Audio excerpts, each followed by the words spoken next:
आप भी निकाल सकते हो डिफरेंशिएट करके। लैपलेस ने बोला कि नहीं एडियाबेटिक प्रोसेस होती है तो गामा पी आएगा, तो वहां से हमारा वेलोसिटी ऑफ साउंड आया। इस पे डिफरेंट जो पैरामीटर है उनका क्या इफेक्ट होता है वो हमने देखा। स्ट्रिंग की वेलोसिटी जो होती है टी बाई म्यू होती है, v equal to t by mu. तो दिस वी सॉ, उस पर हमने क्वेश्चन किए कुछ। फिर हमने फेज और फेज डिफरेंस समझने की कोशिश की। फेज क्या होता है, फेज डिफरेंस क्या होता है, कंस्ट्रक्टिव इंटरफेरेंस क्या होता है, डिस्ट्रक्टिव इंटरफेरेंस क्या होता है, उसके लिए कंडीशंस क्या होती है, ये सब देखा था, ये हम देख चुके हैं। फिर वेव वेलोसिटी, पार्टिकल वेलोसिटी में रिलेशन, स्लोप में रिलेशन, वो सब हमने देखा था। सुपरपोजिशन के फॉर्मूले क्या हो सकते हैं वो सब देखा था। a1 square plus a2 square plus 2a1 into cos phi, basic formula वहाँ से हमने ड्राइव किया था, इंटेंसिटी वगैरह अगर है। और फिर हमने इस पर क्वेश्चन किए थे।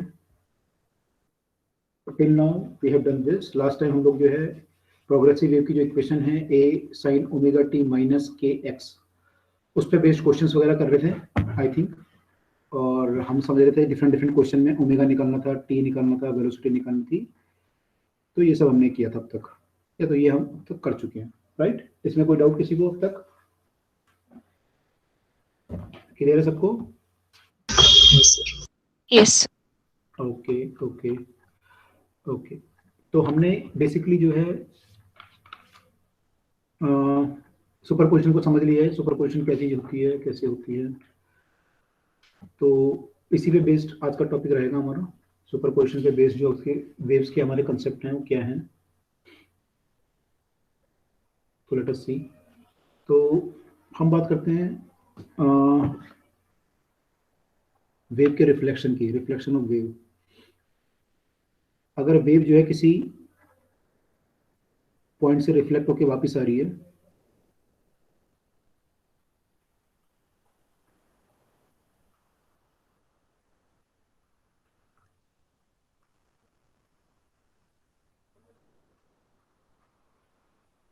अगर वेव जो है किसी पॉइंट से रिफ्लेक्ट होकर वापस आ रही है, तो जो वेव वापस टकरा के आ रही है और जो वेव सामने जा रही है, उन दोनों में आपस में we can have the interference.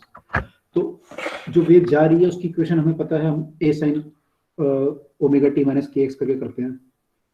अब जो टकरा के आ रही है वेव, अगर उसकी इक्वेशन हमें पता चल जाए तो हम दोनों को सुपर इम्पोज कर सकते हैं y1 प्लस y2 करके। तो हमें देखना है कि जो वेव टकरा के आती है उनकी प्रॉपर्टी क्या होती है, टकराने के बाद कैसे बिहेव करती है, उनका क्या क्या पैरामीटर चेंज होता है। तो let us see that thing. Reflection of wave जो है, इसमें दो चीजें देखनी पड़ेंगी हमें। एक तो हम बात करेंगे हमारी स्ट्रिंग वाली जो वेव होती हैं, और एक साउंड वेव, है ना। तो ट्रांसवर्स वेव और लॉन्गिट्यूडिनल वेव की बात करेंगे। ट्रांसवर्स वेव में हमारे क्रस्ट और ट्रफ होते हैं, और साउंड वेव में हमारे कंप्रेशन और रेरिफेक्शन होते हैं। कंप्रेशन और रेरिफेक्शन होते हैं, तो ये कैसे कैसे करते हैं, ठीक है। तो एक तो हमारी ट्रांसवर्स वेव, इसमें देखनी पड़ेगी रिफ्लेक्शन उसका कैसे होता है।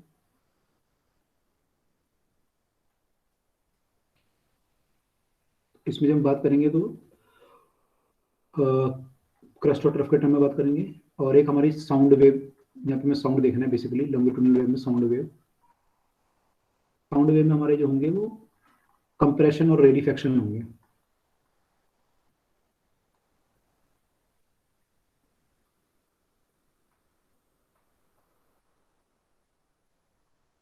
और इसमें जब बात करेंगे तो क्रस्ट और ट्रफ की बात करेंगे।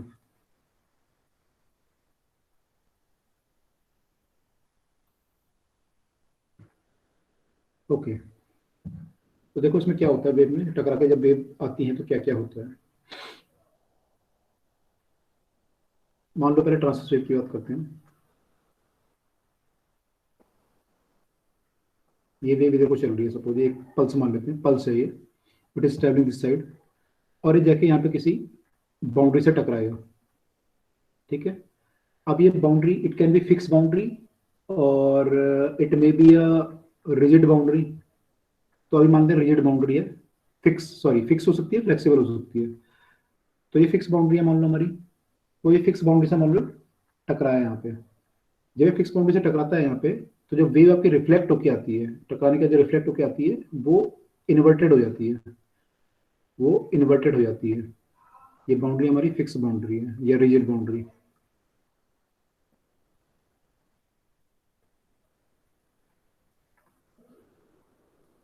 फिक्स या रिजिड बाउंड्री है। तो वेव हमारी इन्वर्ट वैक्यूम है, तो हम क्या बोल सकते हैं, हमारा कितने का फेस चेंज हो गया यहाँ पे,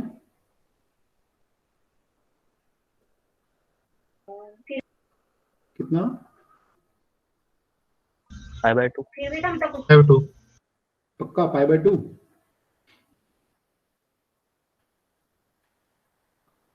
ये चीज ये बन गई,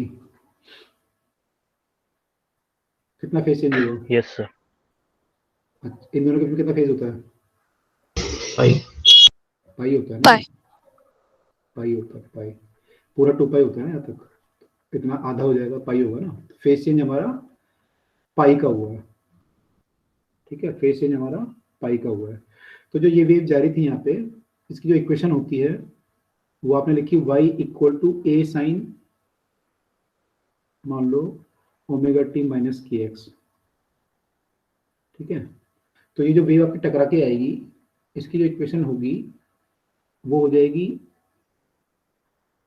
y equal to a sine omega t plus के एक्स। एक तो ये हो जाएगा, अगर माइनस के एक्स लिखा है तो वेव प्लस डायरेक्शन में जा रही है, और अगर प्लस के एक्स लिखा है तो वेव माइनस डायरेक्शन में जाती है। प्लस पाई का फेस चेंज हो गया, तो प्लस पाई, तो इसकी जो इक्वेशन बनेगी वो ये बनेगी, a sine omega t plus के एक्स प्लस पाई। तो this equation will become minus a sine omega t plus के एक्स। तो रिफ्लेक्टेड वेव की equation is a sine omega t plus के एक्स। Is it clear? अच्छा, हमने assume ये किया है कि एम्पलीट्यूड हमारा सेम रहेगा, लेकिन हो सकता है कई बार की बाउंड्री पे जाके एनर्जी लॉस हो जाए। तो जैसे आईआईटी में क्वेश्चन आया था, उन्होंने कहा था कि आपकी एनर्जी लॉस हो गई सपोज 81%, तो यहाँ पे एक ही जगह क्या लिखोगे, 81% मतलब लॉस नहीं हुई, सॉरी 81% बची, 19% लॉस हुआ, तो एक ही जगह क्या लिखोगे,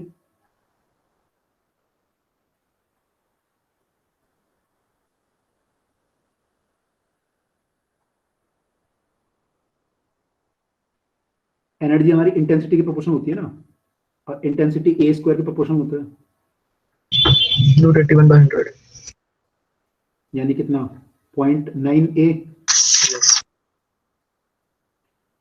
तो ए जो हमारा होगा वो 0.9 ए हो जाएगा उस केस में, अगर ऐसा कोई लॉस होता है तो अभी हम नॉर्मली ये मान रहे हैं कि कोई लॉस नहीं हुआ है, हमारा ये चीज सेम है, ठीक है।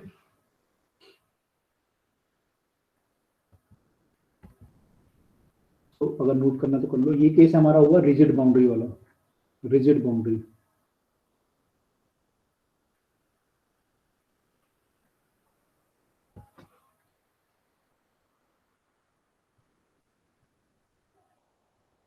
अगर मान लो ये होती आपकी मूवेबल या फ्लेक्सिबल बाउंड्री, अगर हमारी मूवेबल बाउंड्री होती या फ्लेक्सिबल बाउंड्री होती तो क्या होता,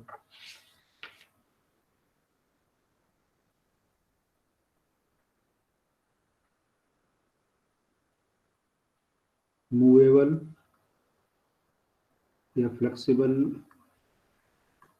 या ओपन बाउंड्री,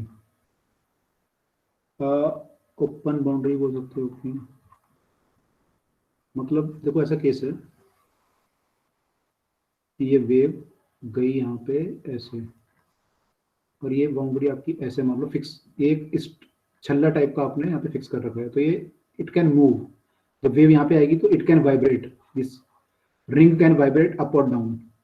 तो आपकी जो बाउंड्री है this is a open boundary, ठीक है। वैसे ये बनेगा डायग्राम ऐसे बनेगा,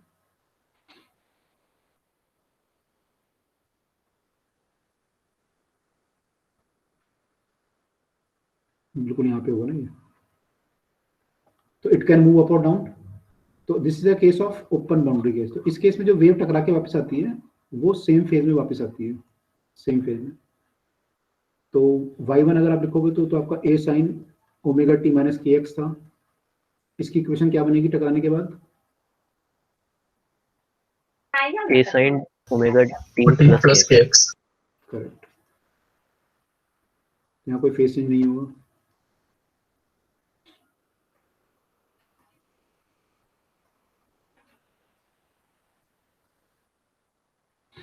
ठीक है। अब देखो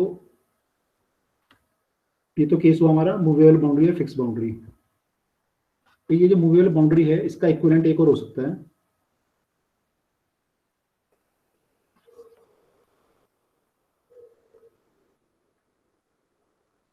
ये फिक्स बाउंड्री है सॉरी। देखो अगर स्ट्रिंग ऐसे हो, एक स्ट्रिंग लाइट हो और एक हैवी स्ट्रिंग हो,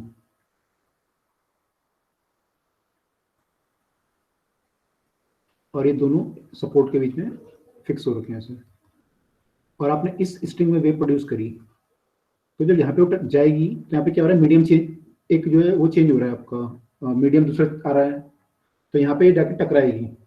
टकराने के बाद ये रिफ्लेक्ट जो होगी, this will reflect in the opposite phase like this, it will reflect in a opposite phase like this. कब? जब इससे पतले स्ट्रिंग से, मैंने इसका पतला मोटा का मतलब क्या है, मैंने लीनियर मास डेंसिटी जो आप लिखते हो ना म्यू, जब हमने वेलोसिटी में लिखा था टी बाय म्यू, तो वो जिसका म्यू ज्यादा या कम होगा उसके हिसाब से मैं बता रहा हूँ, पर यूनिट लेंथ जो मास आपका होगा, इस वाले का ज्यादा है इसका कम है। तो जब यहाँ से वेव जाएगी तो ये टकराएगी, तो ये इसकी तरह बिहेव करेगा, रिजिड बाउंड्री की तरह। अगर ये उल्टा केस होता,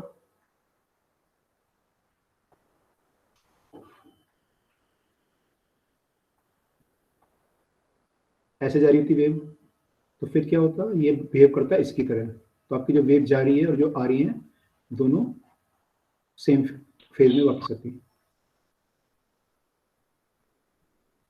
क्योंकि ये इसकी तरह बिहेव करेगा फ्लेक्सिबल बाउंड्री की तरह। ठीक है, ये बात हुई हमारी वेव की जो कि रिफ्लेक्ट हो रही है। अब वेव यहाँ से रिफ्रैक्ट भी हो सकती हैं, तो रिफ्रैक्ट वेव जो होती हैं वो दोनों ही case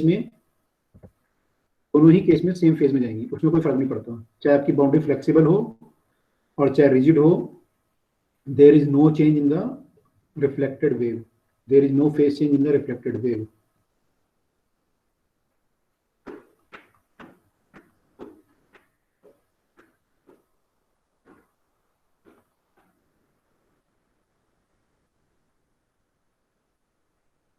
not reflected, it is transmitted. Reflected तो आपकी वापस आ गई, ट्रांसमिटेड वेव।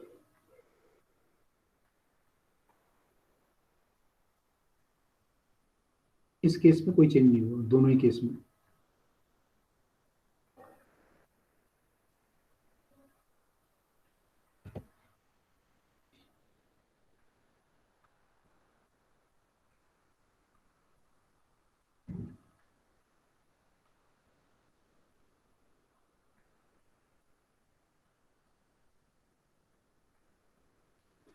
ठीक है, तो ट्रांसमिटेड में कोई चेंज नहीं होगा, रिफ्लेक्टेड में डिपेंड करेगा कि मीडियम आगे कैसे है, based on that your wave will change.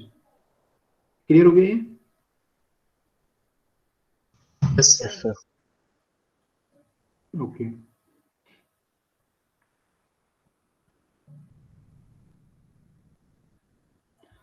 अब देखो यही चीज अगर हम साउंड के रिस्पेक्ट में देखें, साउंड के रिस्पेक्ट में, साउंड में क्या होता है, कंप्रेशन और रेरिफैक्शन होते हैं।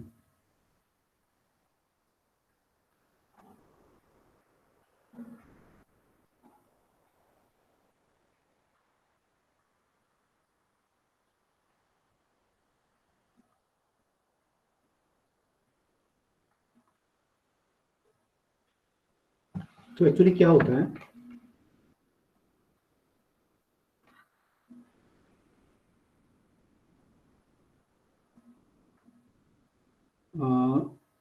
आपके साउंड में क्या होता है, कंप्रेशन और रेरिफैक्शन होते हैं। ठीक है, तो साउंड में जब जाएगा वेव आपका जाएगा, तो क्या होगा, हम उसमें देखेंगे कि जो कंप्रेशन है वो टकराने के बाद क्या कर रहा है, मतलब टकराने के बाद कंप्रेशन की तरह आ रहा है वापस, या टकराने के बाद रेरिफैक्शन की तरह आ रहा है। अगर कंप्रेशन टकराने के बाद कंप्रेशन की तरह आया, अगर कंप्रेशन टकराने के बाद कंप्रेशन की तरह आया, तो वी विल से कि there is no phase change, there is no phase change. लेकिन अगर कंप्रेशन जो है टकराने के बाद रेरिफैक्शन की तरह आया, तो वी विल से कि there is phase change, there is a phase change in the wave. तो इसमें क्या होता है, इसमें भी जो ट्रांसमिटेड वेव होगी उसमें तो कोई फेज चेंज नहीं होता, लेकिन जो टकरा के आती है, तो अगर मान लो फिक्स बाउंड्री है, आप देखोगे अभी मान लो ये साउंड ट्रेवल कर रहा है, इसमें कंप्रेशन रिफ्लेक्शन कर रहा है, फिक्स बाउंड्री आ गई कोई आगे, तो अगर कंप्रेशन यहाँ पे जा रहा है तो ये टकराने के बाद एज अ कंप्रेशन वापस आ जाएगा फिक्स बाउंड्री से, ठीक है। लेकिन अगर ये बाउंड्री फ्लेक्सिबल है, ओपन बाउंड्री है, मैंने साउंड ट्रेवल कर रहे हैं यहाँ पे, और ये बाहर एयर है, मैंने नॉर्मल एटमॉस्फेयर है, और यहाँ पाइप है, ये पाइप के अंदर कुछ और प्रेशर है, ऐसे कुछ है, तो जब ये यहाँ पे जाके टकराएगा, इस पे प्रेशर डिफरेंस वो होगा, तो ये क्या होगा कि कंप्रेशन जो है रेयरिफेक्शन की तरह वापस आ जाएगा। कंप्रेशन कैसे आ जाएगा? एज अ रेयरिफेक्शन वापस आ जाएगा। तो रिजिड बाउंड्री में यहाँ पे कोई चेंज नहीं हुआ।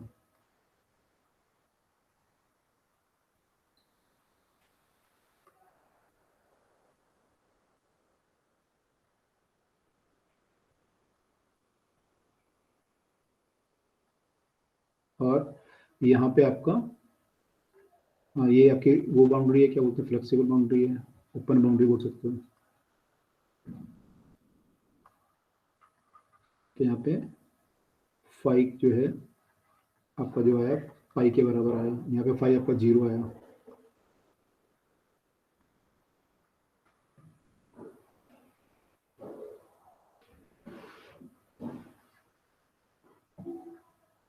ठीक है,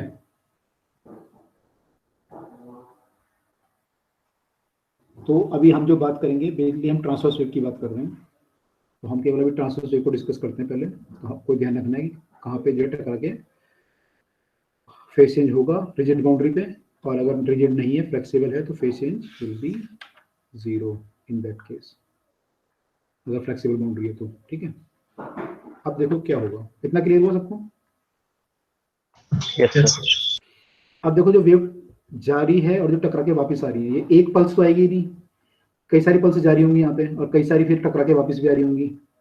तो इन दोनों में क्या होगा, आपस में सुपरपोजिशन हो सकता है, इन दोनों में, दोनों वेव में जाते हुए, यस है ना, जाती हुई वेव में और आती हुई वेव में सुपरपोजिशन हो सकता है। तो हम देखते हैं सुपरपोजिशन से क्या हमारा रिजल्ट आ रहा है, सुपरपोजिशन रिजल्ट हमारा क्या आ रहा है।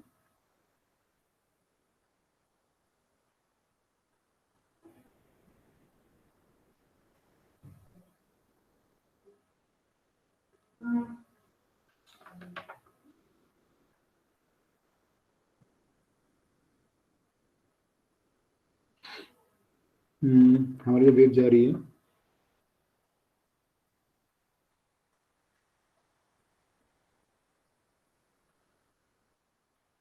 वेव की इक्वेशन हमारी होगी, क्या होगी, अब जो हमारी वेव जा रही है, मान लो ये जा रही है ऐसे, और एक वेव वापस आ रही है ऐसे सपोज, तो हमारी इक्वेशन दोनों वेव की होंगी, y1 इक्वल टू हो जाएगी a sin kx minus omega T,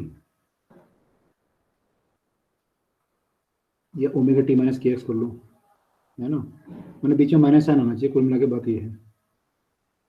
तो मैं इसको उल्टा कर देता हूँ, ओमेगा टी माइनस kx,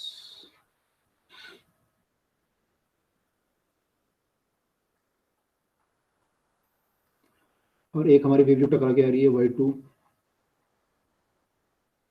वो हमारी हो जाएगी इस केस में, मान लो क्या हो जाएगी, a sine omega t plus के एक्स, है ना। अगर मैं फेस चेंज ना मानूं कि फेस चेंज नहीं हो रहा, I can write this is equal to a sine के ओमेगा टी प्लस के एक्स।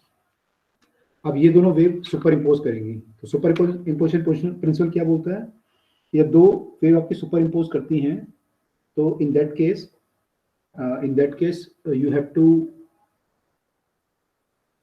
अच्छा अगर मैं इसको रिजिड बाउंड्री के केस में लूँ, रिजिड बाउंड्री के केस में तो क्या होगा मेरा, ये फेस चेंज भी आ सकता है यहाँ पे, तो मैं फेस चेंज का केस ले लेता हूँ रिजिड बाउंड्री का, क्योंकि हमारे केस ज़्यादातर रिजिड बाउंड्री में ही आएंगे, तो मैं फेस चेंज भी ले लेता हूँ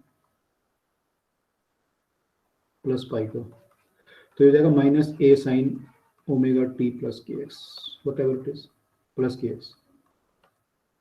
अब सुपरपोजिशन का प्रिंसिपल ये बोलता है कि जो इनका जो रिजल्टेंट वेव एम्पलीट्यूड बनेगा वो बनेगा y equal to y1 plus y2 बनेगा, y equal to y1 plus y2 बनेगा। ठीक है, तो कितना आएगा, अगर मैं लिखूँ तो a sine omega t minus k x, और अगर मैं a को कॉमन ले लूँ तो प्लस, नहीं माइनस आया बीच में, साइन ओमेगा टी प्लस के एक्स, तो आप यहाँ पे फॉर्मूला लगा सकते हो sine A minus sine B का फॉर्मूला लगा सकते हो। तो साइन ए माइनस बी का फॉर्मूला क्या होता है, 2 sine A plus B by 2. A plus B by 2। Okay, पक्का सही से बताया, मुझे ध्यान नहीं है। साइन ए माइनस बी का फॉर्मूला क्या होता है? ए प्लस बी नहीं है, ए माइनस बी है। Sine A minus B by 2 cos A plus B Cos by A 2। plus B. Correct. Sine A minus B by 2, तो ए minus B by 2 और cos में plus होता है cos omega t minus k x plus omega t plus के x bye 2। इनको जब देखोगे तो यहाँ पे क्या होगा, यहाँ पर पकड़ जाएगा ओमेगा टी और यहाँ पे क्या कट रहा है के एक्स। तो इक्वेशन बन गई है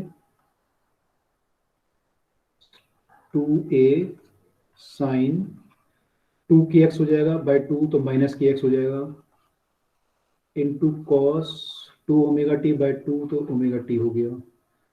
माइनस साइन को आई कैन टेक आउटसाइड, तो माइनस साइन को अगर बाहर लूंगा तो minus 2a sine k x omega t. ठीक है, तो फाइनली मेरा ये बना minus 2a sorry cos omega t है ना, कॉस ओमेगा टी। तो इस इक्वेशन को आप ध्यान से देखिए, इसमें दो फैक्टर हैं, एक तो x वाला फैक्टर है और एक t वाला फैक्टर है।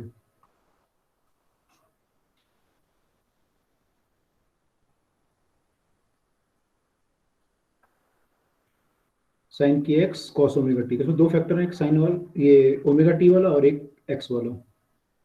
ठीक है, अगर मान लो मैं x को फिक्स कर दूं, मैं x की वैल्यू ले लूं कि x इक्वल टू 5 मीटर, बाकी तो कांस्टेंट है सारे, यहाँ पे a कांस्टेंट है, k कांस्टेंट है, ओमेगा कांस्टेंट है, x और t वेरी होंगे। अगर मैं x को फिक्स कर दूं x इक्वल टू 5 मीटर, तो इसका मतलब क्या है कि मैं पर्टिकुलर पॉइंट पे x इक्वल टू 5 मीटर पे डिफरेंट टाइम पे देख रहा हूँ कि पार्टिकल का y कितना है, ये मतलब हुआ इसका, अगर मैं x फिक्स कर दूं। Yes sir. और अगर मैं टाइम फिक्स कर दूं मान लो, तो उसका मतलब क्या होगा,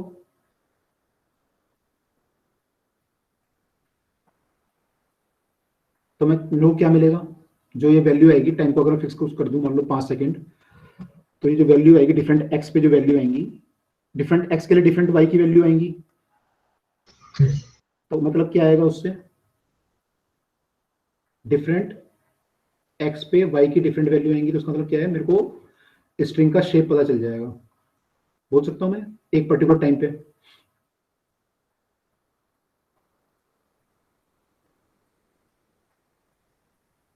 बोल सकता हूं, यस सर। ठीक है, मैंने टाइम फिक्स कर दिया 5 सेकंड, तो ये चीज कांस्टेंट हो गई। अब आप जैसे जैसे x वेरी करते जाओगे तो y वेरी करता जाएगा, तो यानी डिफरेंट x पे y की डिफरेंट वैल्यू आएंगी एक पर्टिकुलर टाइम पे। तो एक पर्टिकुलर टाइम पे स्ट्रिंग की क्या शेप होगी वो आपको यहां से पता चल जाएगा, right? Yes, sir. Okay okay, अब देखो तो एक यहाँ पे पर्टिकुलर टाइम पे एक्स की पर्टिकुलर वैल्यू नहीं होनी चाहिए। x की वैल्यू, ये तो वेव है ना, वेव ट्रेवल कर रही है, तो वेव ट्रेवल कर रही है तो x can vary from 0 to l। x तो कहीं से कहीं तक वेरी कर सकता है 0 से l तक। ऐसी टाइम आपका डिपेंड करेगा कौन से टाइम की बात कर रहे हो आप। तो x जब आप पर्टिकुलर टाइम की बात करोगे, मतलब आपने टाइम फिक्स कर दिया कि मैं 5 सेकंड पे देख रहा हूँ, x तो मैं कुछ भी ले सकता हूँ ना 0 से लेकर l तक, ओके सर। तो मेरा y डिफरेंट डिफरेंट आएगा। ठीक है, और जब मैंने x फिक्स करा था अपना, तो मैंने x फिक्स कर दिया तो मेरा टाइम डिफरेंट डिफरेंट आएगा। तो मैं इस टाइम पे देखूंगा कि पार्टिकल का y कितना डिफरेंट टाइम पे। Yes sir. ठीक है, ओके।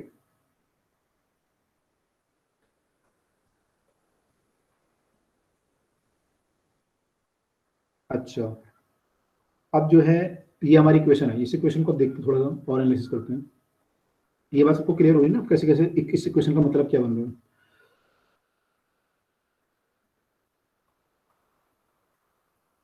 ये इक्वेशन है, ठीक है ना, अब देखो ये जो फैक्टर है, ये फैक्टर साइन की एक्स, साइन की वैल्यू आपकी -1 से +1 तक वेरी करती है, बीच में 0 भी आता है।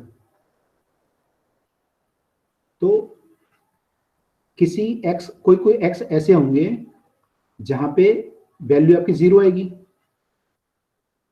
ठीक, यस तो वहां पे y की वैल्यू 0 होगी। Yes Yes. हाँ, तो y की वैल्यू 0 होगी एट एनी पर्टिकुलर टाइम या एनी टाइम?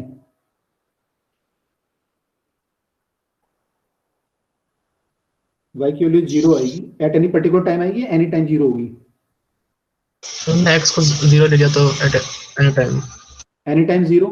अगर आपका sin x 0 हो गया तो cos ओमेगा t की वैल्यू कुछ भी आए, t की वैल्यू, आपको यस सर आपका y तो 0 आएगा हमेशा। तो मैंने उसका मतलब क्या हुआ कि कुछ ऐसे पॉइंट हैं वेव में जिनकी वेलोसिटी हमेशा 0 है इस Yes. स्ट्रिंग में, यानी ये पार्टिकल आपके मूव कभी भी नहीं कर रहे, कभी भी मूव नहीं कर रहे, किसी भी टाइम पे अपनी जगह से हिल नहीं रहे। ये बात क्लियर हुई? Yes, sir. देखो, तो ये कंडीशन क्या आएगी इसके लिए कंडीशन क्या आएगी कि if suppose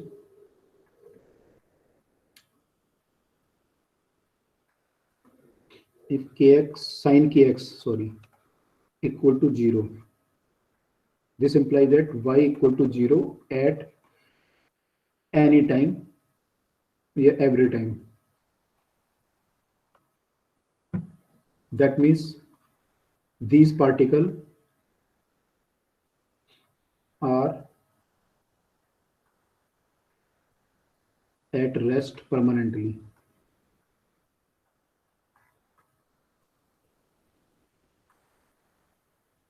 These particles are at rest permanently.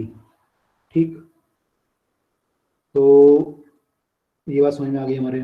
दूसरा देखो इसमें कि मान लो मैंने फिर x की वैल्यू थोड़ा सा बढ़ा दी, तो x की वैल्यू कुछ आ जाएगी, मान लो 0.1, साइन की x की वैल्यू मान लो 0.1 आ गई, तो ये 2a into 0.1 हो गया वैल्यू, ठीक है। अब ये किस पे वेरी करेगी? कॉस के अकॉर्डिंग वेरी करेगी, कॉस ओमेगा टी से डिफरेंट टाइम पे। Yes Yes. तो कॉस की मैक्सिमम वैल्यू भी -1 से +1 हो सकती है। Yes. यस तो ये फंक्शन आपका जो होगा, ये वैल्यू मैक्सिमम 0.2a से -0.2a तक वेरी कर सकता है। यस सर तो यहाँ पे कोई पार्टिकल होगा जो कि 0.2a से -0.2a तक वेरी कर सकता है डिफरेंट टाइम में, तो ये ऐसे ऐसे ऑसिलेट करता रहेगा। क्लियर? यस मैं थोड़ा सा आगे मूव करूं तो एक पॉइंट आएगा, यहाँ पे साइन की वैल्यू मान लो 0.2 हो गई, तो वहां पे जो वैल्यू होगी पार्टिकल की वो कितनी हो जाएगी? 0.4 हो जाएगी, 0.4a -0.4a से +0.4a तक, है ना? यस तो एक पार्टिकल होगा जो 0.4a से, यानी थोड़ा ज्यादा इससे वाइब्रेट कर पाएगा, तो वो यहाँ से यहाँ तक वाइब्रेट कर सकता है, ठीक है। ऐसे मैक्सिमम करते करते एक पॉइंट आएगा जहाँ पे साइन की x की वैल्यू 1 हो जाएगी, मैक्सिमम साइन की 1 हो सकती है। तो पार्टिकल आपका कहां से कहां तक वेरी कर सकता है? -2a से +2a तक, राइट? Yes, sir. यस तो यहाँ पे एक पार्टिकल होगा जो -2a से +2a तक वेरी कर सकता है, माने वाइब्रेट कर सकता है। ऐसे फिर आप थोड़ा आगे जाओगे तब साइन की वैल्यू फिर कम होना शुरू हो जाएगी, तो फिर आपका पार्टिकल कम वेरी, इतना वो कर सकता है वाइब्रेट, ये पार्टिकल इतना कर सकता है, और ये पार्टिकल फिर 0 वाइब्रेट करेगा। तो डिफरेंट पार्टिकल क्या यहाँ पे क्या है, एम्पलीट्यूड क्या है, डिफरेंट है। ये पार्टिकल जो है, ये वाला जो पार्टिकल यहाँ स्ट्रिंग में है, वो इतने एम्पलीट्यूड तक वाइब्रेट कर सकता है, लेकिन जो स्ट्रिंग में थोड़ा सा इसके लेफ्ट है उसका एम्पलीट्यूड थोड़ा कम है, उससे और लेफ्ट का एम्पलीट्यूड थोड़ा कम है, और उससे लेफ्ट वाले का तो एम्पलीट्यूड हमेशा, मैंने एम्पलीट्यूड ही 0 है, वो तो कभी वाइब्रेट कर ही नहीं रहा। ये बात समझ में आई? यस सर यस ओके, तो यानी अगर मैं वेव की शेप देखूं इसमें डिफरेंट टाइम में, तो कुछ ऐसी बनेगी यहाँ पे, ऐसी अगले वाले पॉइंट पे देखूंगा तो उसमें भी ऐसी कुछ बनेगी। तो वेव ऐसे बनेगी, मैंने वेव आपकी, ये वाले पॉइंट आपके क्या होंगे, हमेशा फिक्स रहेंगे, और वेव आपकी Yes. ऐसे लूप में, बाकी जो स्ट्रिंग होगा पूरा वो लूप में, डिफरेंट लूप में वाइब्रेट करता रहेगा, ये पॉइंट हमेशा फिक्स रहेंगे, ठीक। तो इन पॉइंट को हम बोलते हैं नोड्स, जो हमेशा फिक्स रहते हैं, और जो आपके मैक्सिमम वाइब्रेट कर सकते हैं यहाँ पे, इनको हम बोलते हैं एंटी नोड्स।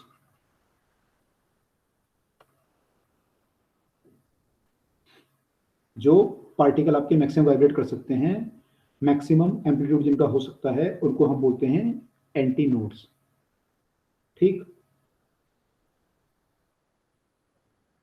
yes, अब देखो ये आपका जो स्ट्रिंग है, इट कैन वाइब्रेट, मान लो स्ट्रिंग फिक्स है यहाँ पे, इट में वाइब्रेट इन द 1 लूप और 2 लूप और 3 लूप, समथिंग लाइक ऐसा होगा कुछ।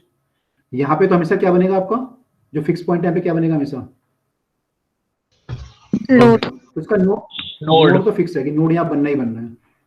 अब एंटी नोड इसमें एक जगह बन सकता है, या हो सकता है कि ये ऐसे वाइब्रेट करे कि ऐसे कुछ बन जाए, है ना। तो यहाँ पे क्या हुआ, 2 बन गया आपके एंटी, सॉरी 2 में अगर बनेगा, 3 वाला केस बना दिया मैंने, 2 वाला अगर बनेगा, सेकंड केस ये हो सकता है कि ऐसे बने, तो इसमें बीच में एक और नोड बन गया आपका, है ना। इसके लिए केस हो सकता है, फिर ये केस हो सकता है, फिर 4 में हो सकता है। तो इस केस में आपके डिफरेंट नोड और एंटी नोड बनते जाएंगे।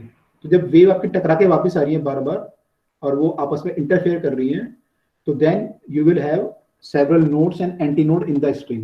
तो string will be said to be vibrating in the different mode. इनको मोड बोलते हैं, इसके डिफरेंट मोड हैं, तो आप देखेंगे मोड के नाम होते हैं अलग अलग। तो it will be said to be vibrating in a different mode. ठीक है, अब अगर यहाँ पे कंडीशन आप देखोगे वैसे निकालने के लिए, साइन की एक्स इक्वल टू आप 0 बोल रहे हो, तो इक्वल टू इन जनरल बोल सकते हो साइन एन पाई, इसका जनरल सॉल्यूशन जो होता है एन पाई होता है ना। तो इस केस में आपकी जो कंडीशन आएगी, it will say that this implies that kx equal to n pi,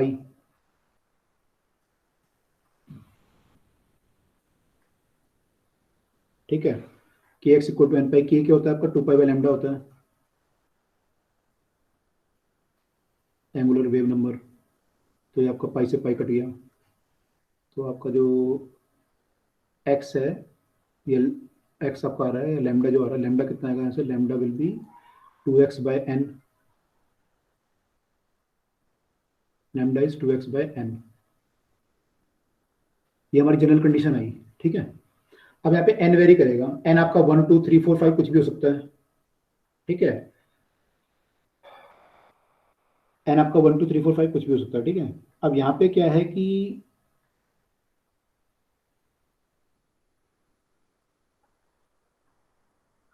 देखो यहाँ पे जो ये है, इस केस में आप क्या बोल सकते हो, इस केस में आप क्या बोल सकते हो, ये जो आपका पूरा स्ट्रिंग का लेंथ है वो l है, और इतनी जो लेंथ है, इसको मैं लैम्डा की टर्म में अगर लिखना चाहूँ, इसको क्या बोल सकता हूँ मैं, कितना है ये, लैम्डा बाय 2। लैम्डा बाय 2, ठीक है। तो देखो क्या क्या केस बन सकते हैं। यहाँ पे क्या गया, l equal to lambda by 2 आ जाएगा। यहाँ पे क्या लिखूंगा मैं, l इक्वल टू, इस केस में l इक्वल टू लैम्डा, यहाँ पे 3 लैम्डा बाय 2, है ना। ऐसे करके चलता रहेगा ये।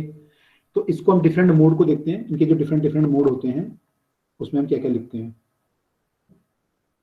ठीक है। अगर आप n को 1 पुट करोगे तो आपका पहले केस में देखो क्या क्या आता है इसमें,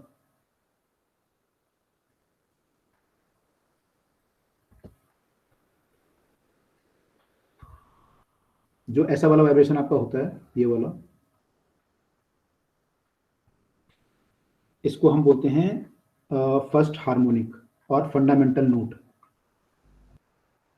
ये फंडामेंटल है ना, फर्स्ट हार्मोनिक बोलते हैं इसे, या फंडामेंटल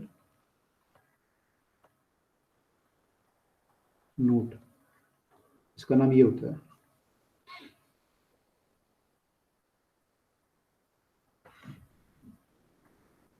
ठीक है, इस केस में क्या कंडीशन आ रही है आपकी, देखो इस केस में हमारी कंडीशन आ रही है कि हमारा जो है एल जो है इक्वल टू लैम्डा बाय 2 है, ठीक है। अब चाहे यहाँ से देख लो और चाहे आप यहाँ पे वैल्यू पुट करके देख लो। यहाँ पर एक्स क्या आ रहा था आपका, एन लैम्डा बाय 2 आ रहा था, एन की वैल्यू 1 पुट करोगे, एन अगर आप 1 पुट करोगे तो लैम्डा बाय 2 आ जाएगा, ऐसे करके वेरी करता रहेगा ये। अभी देखो क्या आता है यहाँ पे, ये लैम्डा बाय 2 आ गया, L equal to lambda by 2, ठीक है। अब आपको पता है ये लैम्डा बाय 2 आया है। अगर मैं इसमें फ्रीक्वेंसी निकालना चाहूँ, इस केस में अगर मैं फ्रीक्वेंसी निकालना चाहूँ, फ्रीक्वेंसी क्या होती है मेरी, फ्रीक्वेंसी होती है v बाय लैम्डा, ठीक है, v बाय लैम्डा। तो यहाँ पे क्या आएगी फ्रीक्वेंसी v बाय 2l। अब आपको पता है कि v आपका जो होता है वो स्ट्रिंग का होता है t बाय म्यू, इसकी जो फ्रीक्वेंसी होगी वो होगी 2 बाय l। तो इसको हम बोलते हैं फंडामेंटल फ्रीक्वेंसी।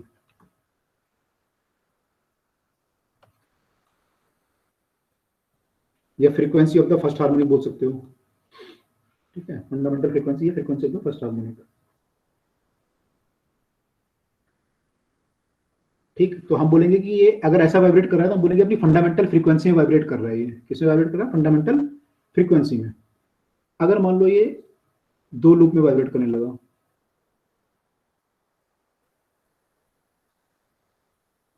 इसको हम बोलते हैं सेकेंड हार्मोनिक। और सेकेंड हार्मोनिक जो होता है उसका नाम होता है फर्स्ट ओवरटोन। ये हमारी फर्स्ट ओवरटोन है। इस केस में हमारी एल जो है इक्वल टू लैम्डा है, actually lambda by 2 plus lambda by 2 है। फ्रीक्वेंसी जो आप निकालोगे, फ्रीक्वेंसी आपकी आएगी इसमें, फ्रीक्वेंसी आपकी जो आएगी वो होती है वी बाय लैम्डा, तो वी बाय एल आ जाएगी। तो you can write equal to 2v by 2l लिख सकते हो इसे, या twice of t by mu into twice of V की वैल्यू पुट कर दी मैं, ठीक है, twice of we bye 2l, यानी कि twice of the fundamental frequency f0, f1 आपका आया था, f0 मान लो इसको। तो ये फ्रीक्वेंसी जो है पहली वाली फ्रीक्वेंसी के ट्वाइस आ रही है, तो ये इतनी आ रही है 2v बाय 2l, ठीक है। थर्ड केस देख लेते हैं।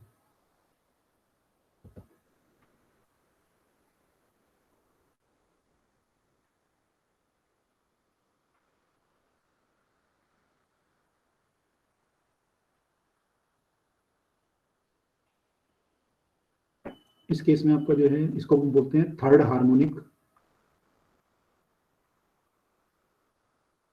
और इसका नाम हो जाता है सेकेंड ओवरटोन, ठीक है। ओवरटोन आपका सेकंड से शुरू हुआ था, सेकंड वाले को हमने फर्स्ट ओवरटोन बोला था, तो इस वाले का जो नाम होगा उसको हम बोलेंगे सेकेंड ओवरटोन।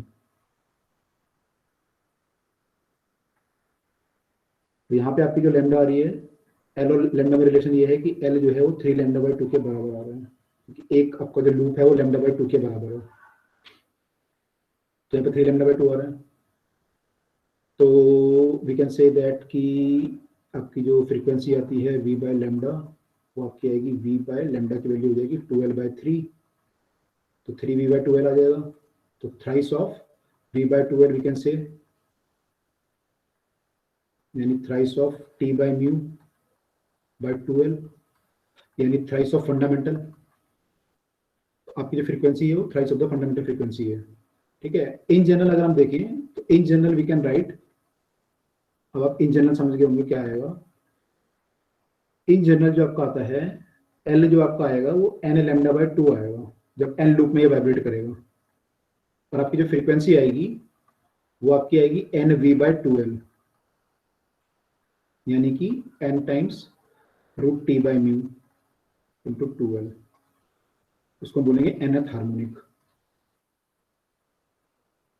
और n-1 overtone.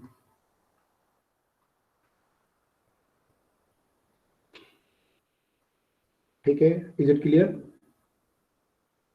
Yes sir. Yes. Okay,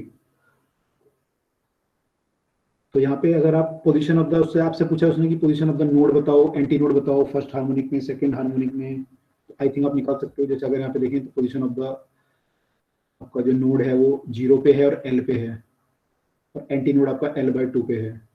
यहाँ पे अगर आपसे पूछेगा तो L बाय 2 पे आपका नोड है, और ये आपका L बाय 4 हो जाएगा यहाँ पे एंटी नोड, और ये 3L बाय 4 पे फिर एंटी नोड। ये आप निकाल लोगे तो इजी है ना, कर लोगे? Yes sir.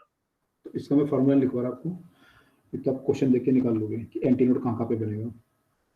तो हमारा क्या होगा, यूजुअली स्ट्रिंग में टी फिक्स होता है, म्यू फिक्स होता है स्ट्रिंग का, फ्रीक्वेंसी वेरी करती है। तो फ्रीक्वेंसी डिपेंड करता है कि आप स्ट्रिंग को किस फ्रीक्वेंसी में वाइब्रेट कर रहे हो। तो जैसे आप बजाते हो ना सितार वगैरह, तो उसमें आपकी फ्रीक्वेंसी चेंज होती है, आप उसका वाइब्रेशन अलग अलग फ्रीक्वेंसी को देते हो, तो अलग अलग तरह के साउंड निकालता है फिर वो। तो आप फ्रीक्वेंसी को यूजुअली वेरी करते हो, तो उससे अलग अलग हार्मोनिक में वाइब्रेट करता है और आपको अलग अलग तरह का साउंड देता है। तो डिपेंड करता है कि आपने इसमें एक्सटर्नल फ्रीक्वेंसी क्या लगाई। तो हर स्ट्रिंग की अपनी फ्रीक्वेंसीज होंगी। तो ये जो स्ट्रिंग वाइब्रेट कर सकता है, फ्रीक्वेंसीज की डिफरेंट डिफरेंट फिक्स है कि भाई एफ में कर सकता है, 2f में कर सकता है, 3f में कर सकता है। एफ की कोई वैल्यू आएगी यहाँ पे एन वी वाई, जब वी बाई 12 निकालोगे कोई वैल्यू आएगी आपकी, जब आप ये वैल्यू निकालोगे वी बाई 12 तो एल इसकी कोई वैल्यू आएगी, कोई फंडामेंटल फ्रीक्वेंसी होगी अपनी, उसी के ये प्रोपोर्शन में वेरी कर सकता है। फंडामेंटल ट्वाइस थ्राइस फोर्थ, तो आपकी जो फ्रीक्वेंसी हो सकती है f1 f2 f3 या f0 f1 f2 f3 जो आप बोल रहे हो वो आपकी 1:2:3 ऐसे वेरी कर रही है। तो ये इन्हीं में वाइब्रेट कर सकता है। अगर आप इसके बीच में वाइब्रेट करने की कोशिश करोगे तो वाइब्रेट नहीं होगा। तो इसकी कोई फंडामेंटल फ्रीक्वेंसीज होंगी, first harmonic, second harmonic, third harmonic, किसी एक में ये वाइब्रेट करेगा उसमें से। ठीक, क्लियर? Yes sir. ओके। अब जो है इसको एक बार स्टैंडिंग वेव आप ध्यान से देख लें। जो हमने स्टैंडिंग वेव पढ़ी है अभी, ये आपकी पिछली वाली वेव से इस वेव में, स्टैंडिंग वेव में क्या फर्क है ना? हमने पहले जो वेव पढ़ी थी आपकी, वो मूव कर रही थी एक जगह से दूसरी जगह पे, तो उसे प्रोग्रेसिव वेव बोलते हैं। और जो अभी आपने पढ़ी है वो स्टैंडिंग वेव है ना? प्रोग्रेसिव वेव पढ़ी थी आपने, स्टैंडिंग वेव पढ़ी थी। तो अगर आप देखोगे प्रोग्रेसिव वेव और स्टैंडिंग वेव में, तो प्रोग्रेसिव वेव में क्या हो रहा है, वेव आपकी जो है ट्रेवल कर रही है पूरी स्ट्रिंग में।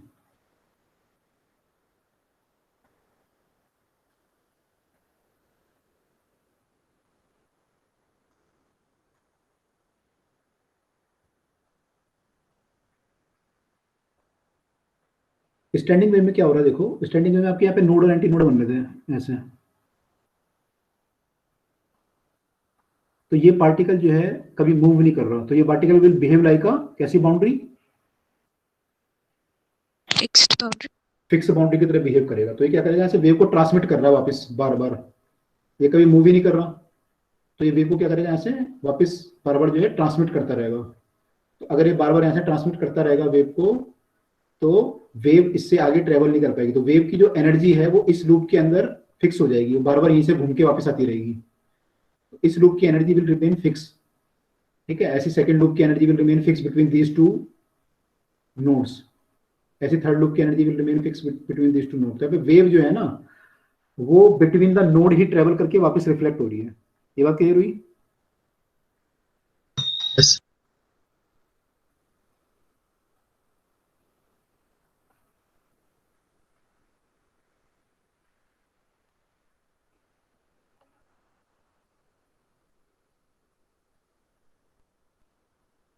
ठीक है। अगर हम एनर्जी वगैरह की बात करें तो एनर्जी आपका एम्पलीट्यूड ट्वाइस हो रहा था, तो उससे हम एनर्जी वगैरह की बात कर सकते हैं। आपकी प्रोग्रेसिव वे में कोई नोड एंटी नोड नहीं होते, तो लेकिन आपकी जो ये वेव होती है क्या बोलते हैं, स्टैंडिंग वेव, इसमें नोड और एंटी नोड बनते हैं। तो इसमें क्या बोल सकते हो कि आपके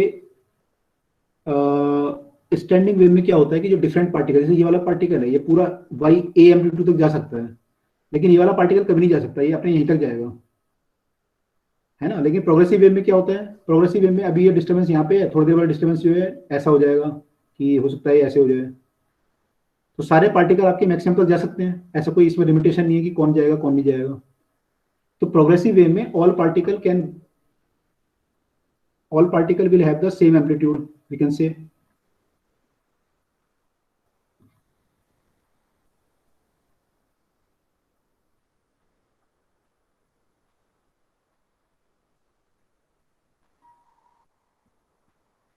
यहाँ पे हम बोल सकते हैं डिफरेंट पार्टिकल है डिफरेंट एम्पलीट्यूड। ये बात समझ में आई? Yes sir.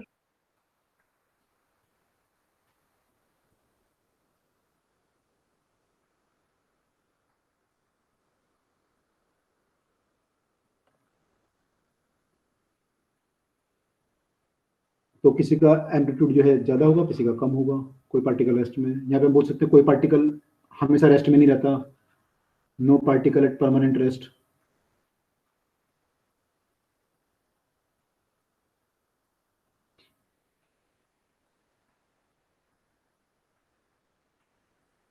यहाँ पे some particle are always at rest.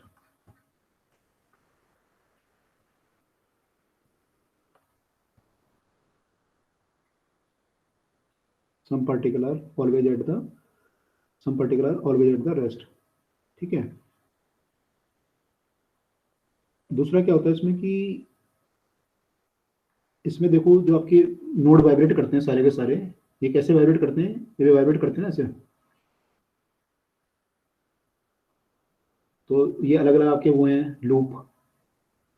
तो इसमें ऐसा होता है कि जब अगर आप देखोगे जो हमने पहले डेरिवेशन वगैरह किए थे, तो ये लूप के सारे जो पार्टिकल होंगे ना इधर को नीचे आ रहे होंगे, जब इसके नीचे आ रहे होंगे सारे पार्टिकल एक साथ नीचे आएंगे, और ये सारे उस समय ऊपर जा रहे होंगे, अगले वाले के फिर नीचे आ रहे होंगे एक साथ उसी टाइम पे। तो जब ये नीचे आएंगे तो एक कंडीशन ऐसी आएगी कि ये वेव बिल्कुल ऐसी हो जाएगी फ्लैट, जब ये अपनी मीन पोजीशन पे आ जाएंगे सारे पार्टिकल तो फ्लैट हो जाएगी, फिर ये वाले पार्टिकल नीचे चले जाएंगे तो इनकी स्पीड फिर नीचे की तरफ हो जाएगी, और इस वाले की फिर ऊपर, फिर ये अपने एक्सट्रीम पे जाएंगे। एक्सट्रीम पे जाएंगे जब कंडीशन ऐसे हो जाएगी थोड़ी देर बाद कि अब ये वाले पार्टिकल जो है सारे के सारे ऊपर की तरफ मूव करने लगेंगे, तो उस समय ये नीचे की तरफ मूव करने लगेंगे, ये एक साथ अपनी एक्सट्रीम पे जाएंगे। भाई ये जब ये अपनी एक्सट्रीम पे जाएगा और ये भी अपनी एक्सट्रीम पे एक साथ उस टाइम पे जाएगा, तो सारे पार्टिकल अपनी एक्सट्रीम पे जाएंगे, तो इधर वाले पार्टिकल और इधर वाले पार्टिकल एक साथ एक्सट्रीम पे जा रहे हैं। दूसरी बात, जब ये एक्सट्रीम पे जा रहा है तो ये वाला पार्टिकल का एक्सट्रीम भी आ गया, भाई इसका एक्सट्रीम तो यही है ना, इससे ऊपर तो जा नहीं सकता ये, तो हम बोल सकते हैं पूरी वेव के सारे पार्टिकल एक साथ एक्सट्रीम पे जाते हैं, एक साथ एक्सट्रीम पे। लेकिन यहाँ पे तो ऐसा नहीं हो रहा, यहाँ पे तो अलग अलग पार्टिकल अलग टाइम पे जा रहे हैं। अभी ये पार्टिकल एक्सट्रीम पे चला गया, थोड़ा वेव ऐसी हो जाएगी, तो अब ये वाला पार्टिकल अपने एक्सट्रीम पे चला जाएगा। तो प्रोग्रेसिव वेव में different particle go to their extreme at different time, we can say. समझ में आ रहा है ये बात? Yes, sir.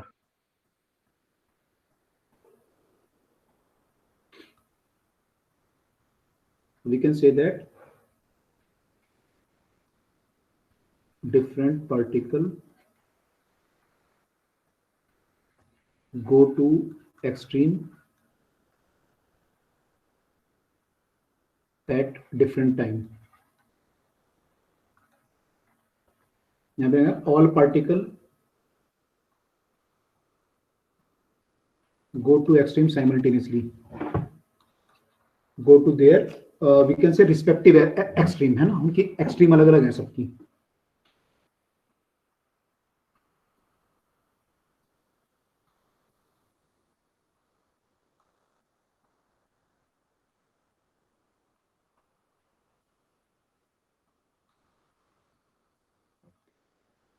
ठीक है, तो अगर पॉइंट डिफरेंस हम बोले तो ये हमने एक,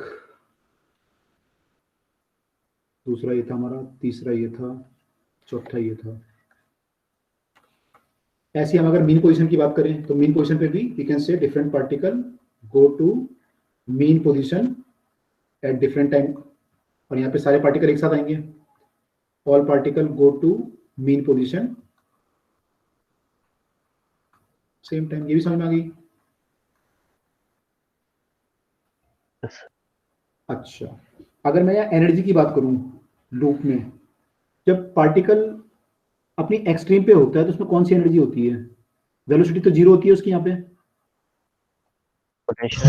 पोटेंशियल एनर्जी होती है, बिल्कुल। और जब वो यहाँ पे होता है तो कौन सी एनर्जी होती है? काइनेटिक।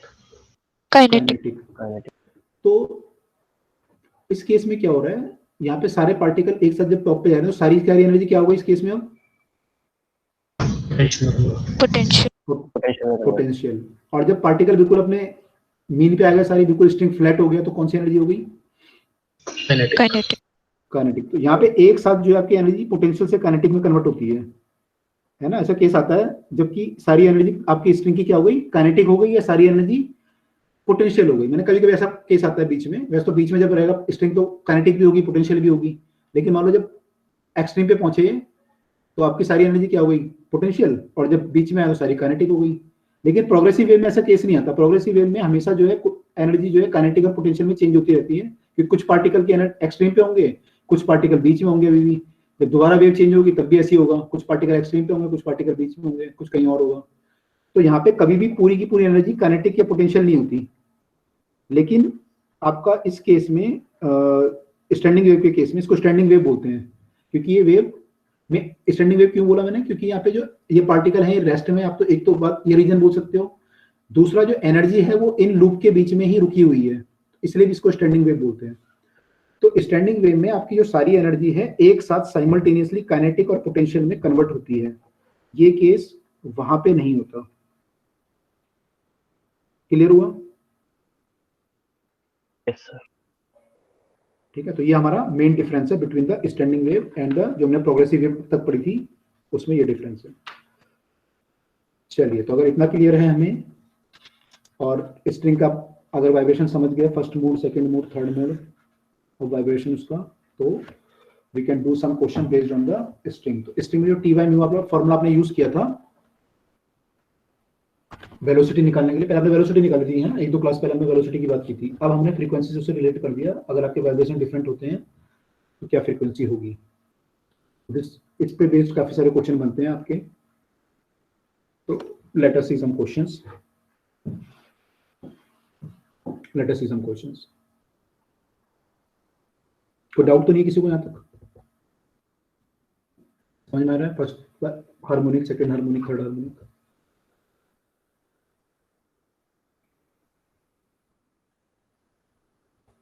क्लियर है ना ये? Yes sir. Yes. ओके, चलो क्वेश्चन ये बोल रहा है कि एक वायर है, उसका लेंथ और डायमीटर आर डबल्ड, तो उसकी पहले फंडामेंटल फ्रीक्वेंसी एन थी, तो अब कितनी हो जाएगी?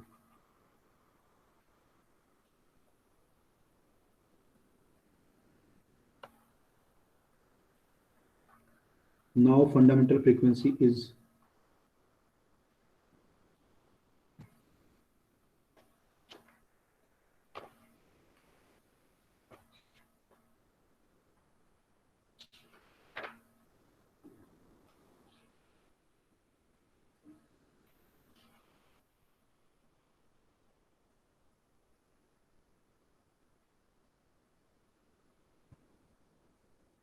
अच्छा डी क्या है?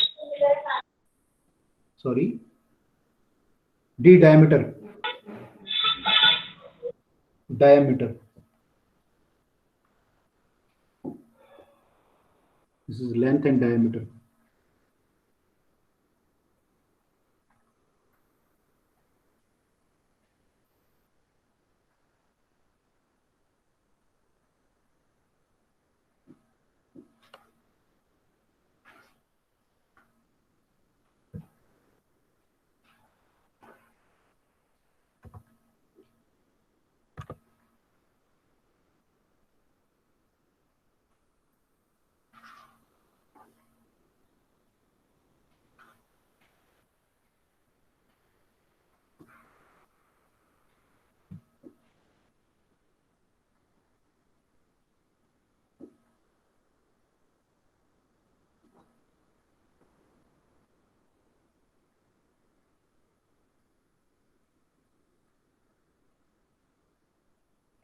Sir half. No,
So 1/4. Yes correct, n/4।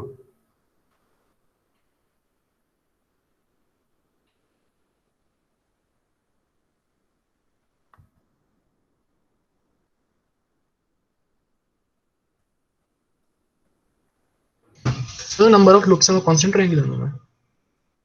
Fundamental frequency बोल रहा है ना, तो वही मानूंगा, फंडामेंटल में तो एक ही होता है लूप, दोनों केस में वन ही ओके मानूंगा। सर।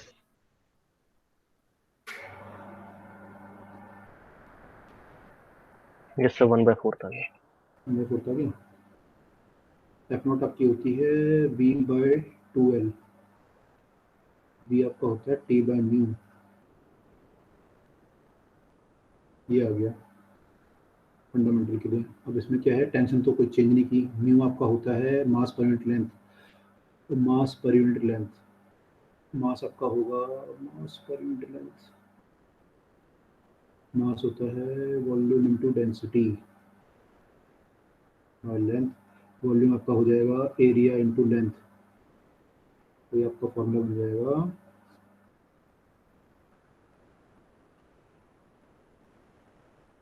एरिया इंटू ये, तो आपका हो जाएगा pi D square by 4, pi by 4 D square into rho, तो म्यू जो है प्रोपोर्शन टू डी स्क्वायर के होता है, यानी तो हमारा जो फंडामेंटल फ्रीक्वेंसी है ये प्रोपोर्शन टू हो गई 1/l के, और अंदर से आपका आ गया रूट ऑफ डी स्क्वायर, तो ये बन गया l/d के प्रोपोर्शनल। तो जब आप दोनों को डबल करोगे तो फ्रीक्वेंसी आपकी एफ डैश हो जाएगी 1/2l इंटू 2d के प्रोपोर्शनल, तो 1/4 हो जाएगी।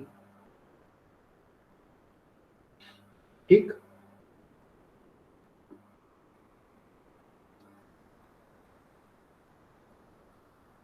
ओके, किसी को डाउट तो नहीं है इसमें? ओके, उसमें ध्यान रखना क्या बोल रहा है, फंडामेंटल बोल रहा है, फर्स्ट हार्मोनिक बोल रहा है, सेकंड हार्मोनिक बोल रहा है ना। अब देखो जैसे अगला क्वेश्चन करते हैं।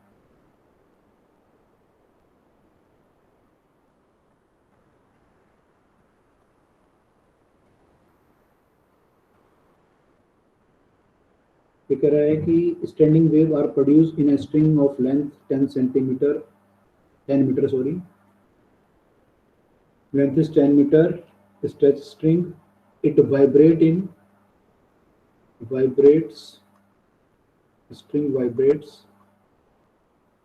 in 5 segments, 5 segment, and wave velocity is 20 metre पर सेकेंड। तो आपको बताना है वेव इसमें फ्रीक्वेंसी कितनी है।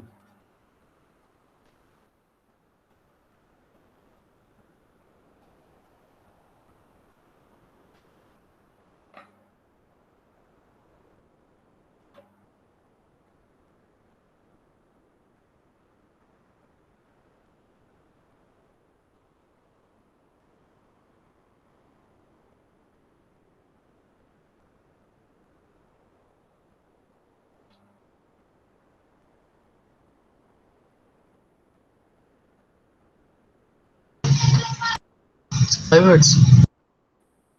Correct, So 5 hertz. Correct, 5 hertz आएगा। Done, sir. सबने कर लिया? Yes, sir.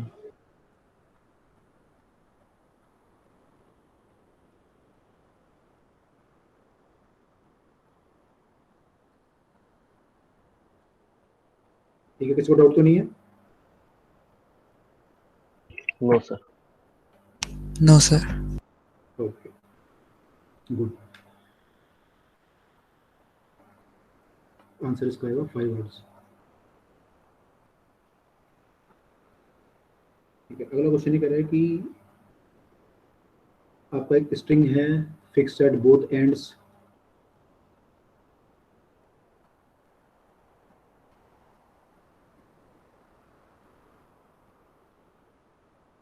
इसमें वेव वेलोसिटी जो है 2 मीटर पर सेकेंड है, और ये बनाता है आपके nodes are 5 centimetre apart, 5 centimetre apart. तो आपको बताना है फ्रीक्वेंसी कितनी है।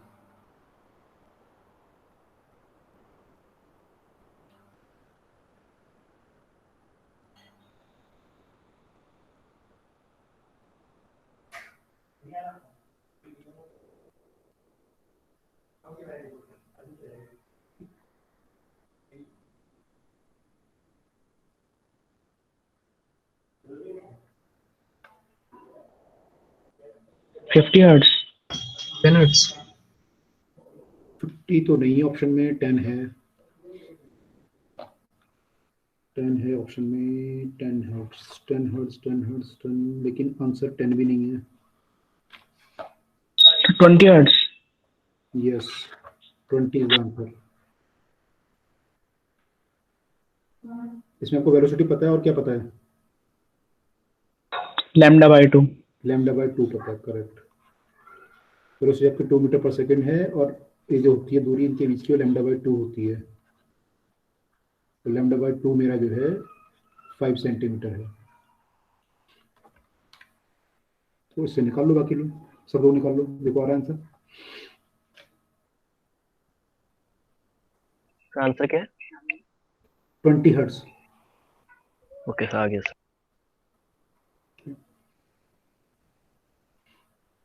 निकाले सबने? ठीक है, डाउट तो नहीं है ना किसी को? एक बार बता दीजिए। हाँ, इस केस में क्या था कि वेलोसिटी तो दी हुई थी आपको। आपको पता है v equal to lambda F होता है, यस सर। और आपको ये पता है कि जो दो आपके नोड होते हैं उनके बीच की दूरी लैम्डा बाय 2 होती है। अभी हमने देखा था, मैंने बताया लैम्डा बाय 2 होती है इनके बीच की दूरी। तो इससे क्या बोला, दो नोड के बीच की दूरी कितनी दी है? 5 सेंटीमीटर। तो यानी लैम्डा बाय 2 आपका 5 सेंटीमीटर है। तो ऐसा लैम्डा आ जाएगा 10 सेंटीमीटर। बस, लैम्डा आ गया, v आ गया, तो फॉर्मूला लगा लो। f चाहिए था आपको, ओके सर। ठीक है। ओके, आगे चलते हैं, चलो। अच्छा, इन केसेस जो आपके क्वेश्चन करोगे ना अभी आप इसके, तो इसमें कुछ क्वेश्चन ऐसा बोलेगा कि string is plugged at 10 centimetre. Plugged मतलब समझते हो आप Yes sir. क्या होता है? प्लग्ड मतलब सोनोमीटर वायर में देखा है आपने, प्लग करते हैं जो। प्लग मतलब क्या होता है? प्लग्ड ऐसा आपका होता है ना, सोनोमीटर वायर, उसमें ऐसे मास वगैरह टंगे होते हैं, तो इससे टेंशन क्रिएट होती है आपकी, यहाँ पे फिक्स होती है वायर। तो प्लग मतलब यहाँ पे आप इसको वाइब्रेशन देते हो, है ना, हाथ से आप प्लग करते हो। Yes. तो प्लग करोगे तो यहाँ पे क्या बनेगा? एंटी नोड या नोड? Sir node. नोड में तो वाइब्रेशन जीरो होता है ना, प्लग करने का मतलब उसको वाइब्रेशन दे रहे हो। भाई आपका नोड तो ये होता है, और एंटी ये नोड। एंटी नोड होता है। जहाँ पे प्लग करोगे, प्लग मतलब आप उसको झटका दोगे, वहां पे क्या बनेगा? Antinode. Anti, anti node. तो बोलेगा प्लग करा हुआ है, कहीं पे बोलेगा फिक्स किया हुआ है, जैसे यहाँ पे आपका जो है ये फिक्स रहेगा लगभग, तो यहाँ पे क्या बनेंगे आपके? नोड। यहाँ पे फिक्स करा हुआ, यहाँ पे नोड बनेंगे। ठीक है, तो आप ये ध्यान रखना, यहाँ पे प्लग व्लग की बात करेगा वो समझ लेना कि वहां पे आपका एंटी नोड बन रहा है। चलो अगला क्वेश्चन देखते हैं अब।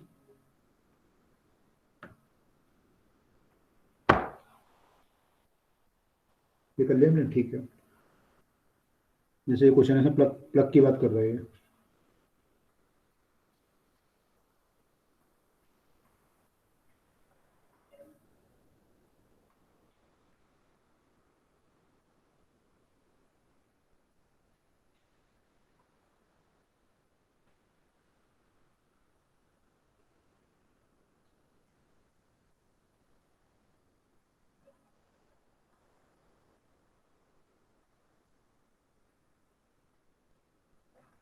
Plug at 25 centimetre from one end, from one end. तो it will vibrate with frequency. आपको फ्रीक्वेंसी बताएं, इसमें फ्रीक्वेंसी कितनी होगी?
सर 100।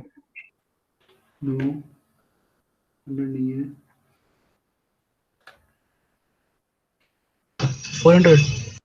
नो, ये दोनों ऑप्शन है, 100 के ऑप्शन में था, 200 400 के ऑप्शन में था, लेकिन दोनों सही नहीं है।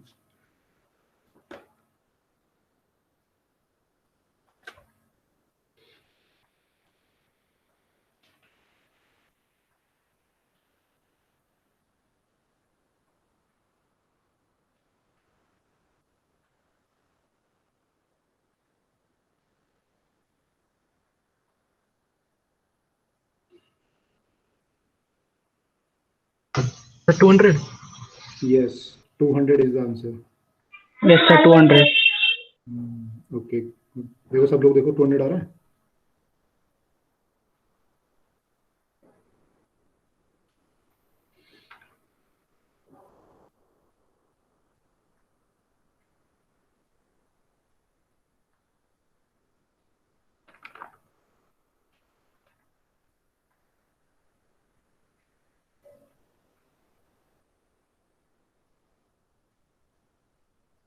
आया सबका 200?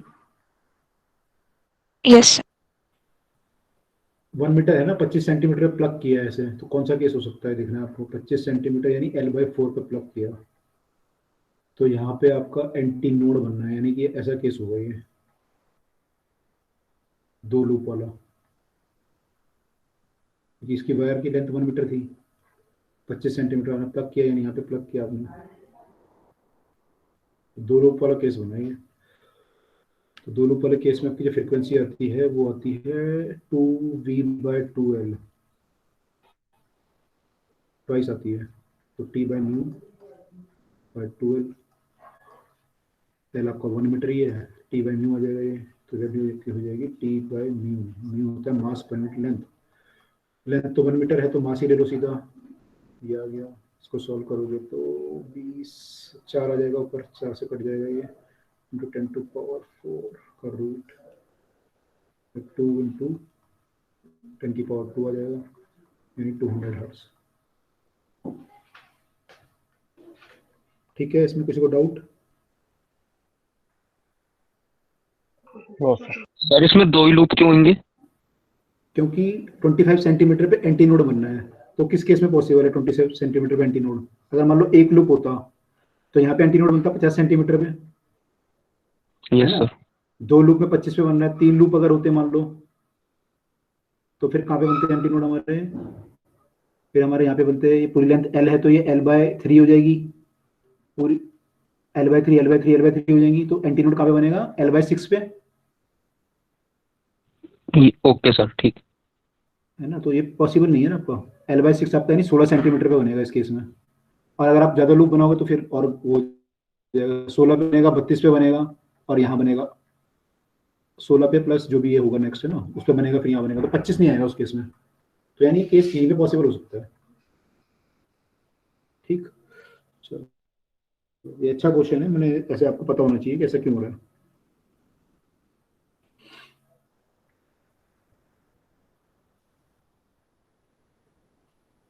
अच्छा, एक क्वेश्चन है वो इससे रिलेटेड नहीं है लूप से, लेकिन आप कर चुके ऑलरेडी।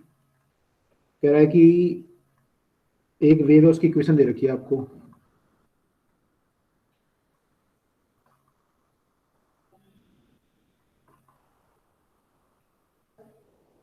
और वो कह रहा है कि लीनियर मास डेंसिटी म्यू जो है स्ट्रिंग का, वो है 1.3 10⁻⁻⁴ kg/मीटर। तो आपको बताना है कि इसमें टेंशन कितनी है स्ट्रिंग में।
Sir 0.117 Newton. Correct correct.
Sir, done. निकला बाकी लोगों का 0.117। Yes, sir. Okay correct.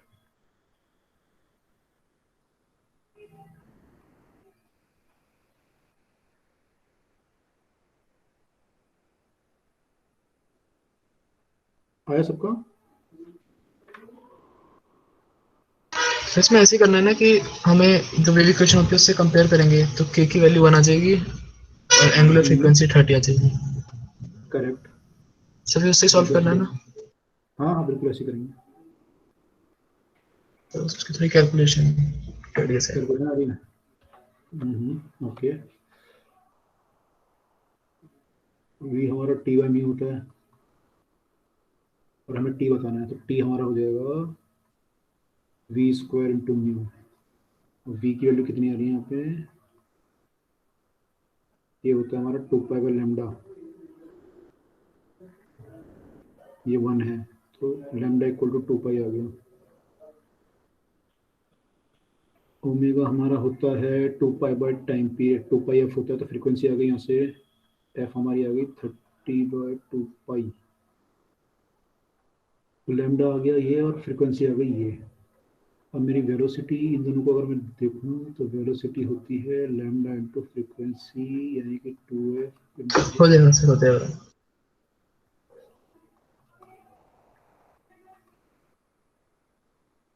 900 into mu. कहाँ पे अटक गए थे आप लोग? कैलकुलेशन लंबी आपने वो सर मैंने गलती कर दी थी एक। अच्छा ठीक है, यहाँ सॉल्व हो जाएगा, हमारा आंसर आ जाएगा। ठीक है Yes. ओके। अच्छा जो आपकी किसी और सबका हो गया ना ये वाला? तो Yes, sir. ओके। जो आपकी ये वायर वाइब्रेट करती है, जो हम अभी पढ़ रहे हैं, तो इसको हम बाहर से किसी सोर्स से का वाइब्रेशन यूज करके वाइब्रेट कर सकते हैं, है ना? तो ऐसा एक सोर्स होता है आपका tuning fork. Tuning fork is a kind of instrument like this. तो इसको क्या होता है, इसमें ये जो प्रॉन्ग होते हैं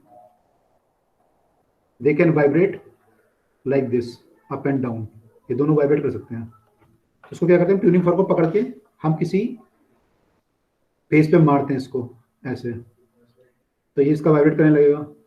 जब ये वाइब्रेट करता है तो फिर पूरी बॉडी इसकी ये भी वाइब्रेट करने लगता है। फिर इसको हम टच कराते हैं वायर के बीच में, कहीं पे मैंने कहीं पे टच कराएंगे, तो जहाँ पे हम इसको टच कराएंगे यहाँ पे क्या होगा, वाइब्रेशन मैक्सिमम हो जाएगा।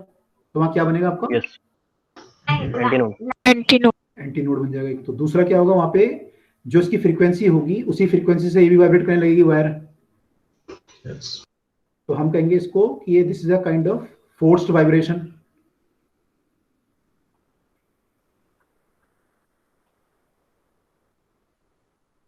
फोर्स वाइब्रेशन हो सकता है।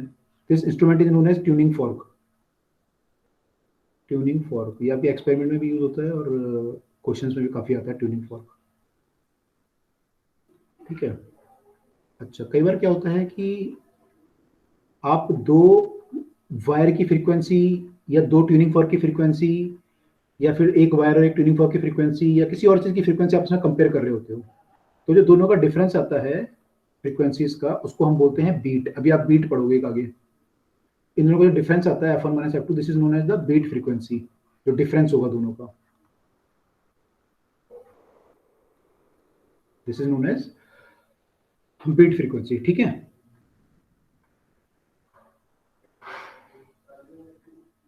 एक बार और बता दीजिए।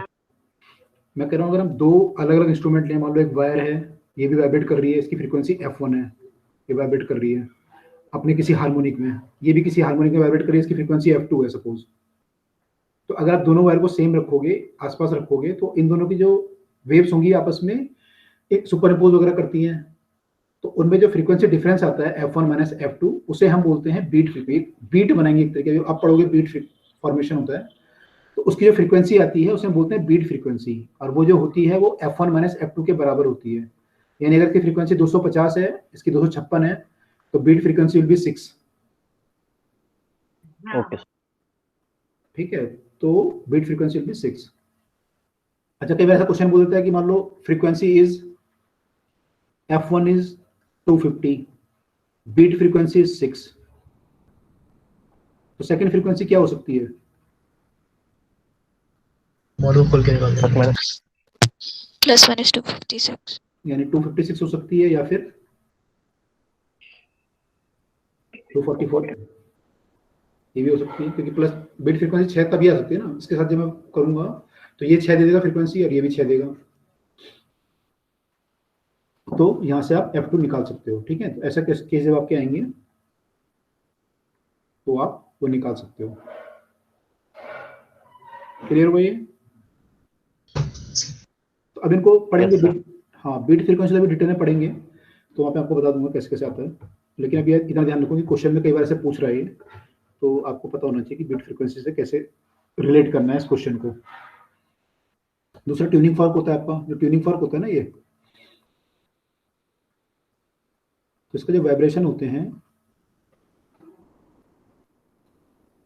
ट्यूनिंग फॉर्क है ये, इसके जो वाइब्रेशन होते हैं, मान लो ऐसे कर रहे हैं आपका वाइब्रेशन, इसके प्रॉन्ग ये, तो इनकी कोई फ्रीक्वेंसी होगी f। अगर आप प्रॉन्ग को जो है घिस दोगे, फाइल कर दोगे, तो हल्का हो जाएगा, उसे फाइलिंग बोलते हैं या घिसना। तो ये हल्का हो जाएगा, तो इसकी फ्रीक्वेंसी क्या होगी? बढ़ जाती है, फ्रीक्वेंसी विल इंक्रीज। अगर आप प्रॉन्ग को वैक्स लगा दोगे, लोड कर दोगे, तो ये हैवी हो जाएगा, तो फ्रीक्वेंसी विल डिक्रीज। ठीक, क्लियर? Yes. तो अभी देखेंगे इसका क्या फर्क पड़ेगा। जो क्वेश्चन में बोलेगा ना कि बीट के क्वेश्चन में बोलेगा, स्पेशली आप जब बीट पढ़ोगे तो बोलेगा कि फाइल कर दिया, वो कर दिया, इतनी बीट, अभी इतनी बीट दे रहा था, अब इतनी बीट दे रहा है, तो आपको देखना पड़ेगा कि उससे आपका आइडिया आ जाता है किसकी फ्रीक्वेंसी ये होगी कि ये होगी। जब आप देखोगे ना फ्रीक्वेंसी बढ़ रही है घट रही है, तो आपको आइडिया हो जाएगा बीट उससे क्या हो रही है, बढ़ रही है घट रही है। तो क्वेश्चन देखेंगे, अभी हमारी जो जरूरत पड़ने वाली है उतना मैंने आपको बता दिया, कुछ क्वेश्चन उससे भी कर लेते हैं अभी। तो I am writing some questions.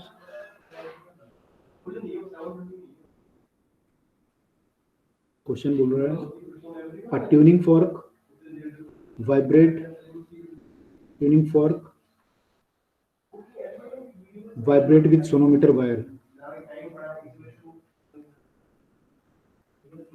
तो पूरा लिख रहा हूँ, वायर लिख रहा हूँ सीधा। वो जो इंस्ट्रूमेंट होता है मैंने पीछे बनाया था लकड़ी का, उसको सोनोमीटर बोलते हैं। वायर, और वायर इसकी जो लेंथ है वो 20 सेंटीमीटर है।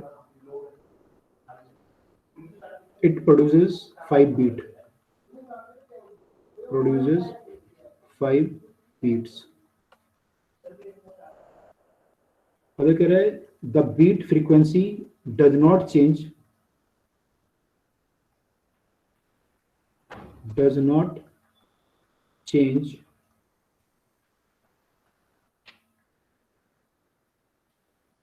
if L is increased to 21 centimeter। आपको बताना है the frequency of tuning fork should be, the frequency of tuning fork is,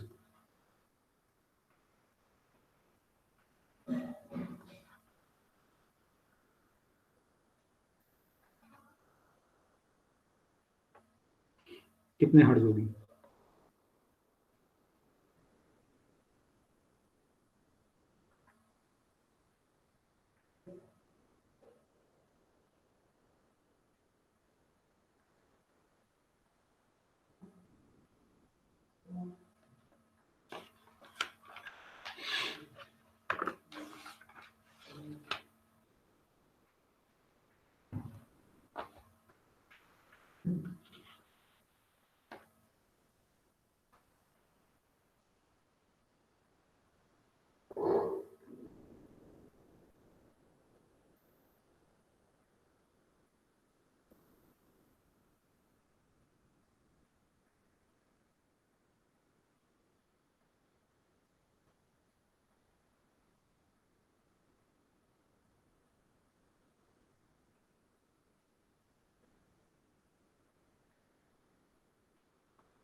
थोड़ा टफ क्वेश्चन है, सोच के करना।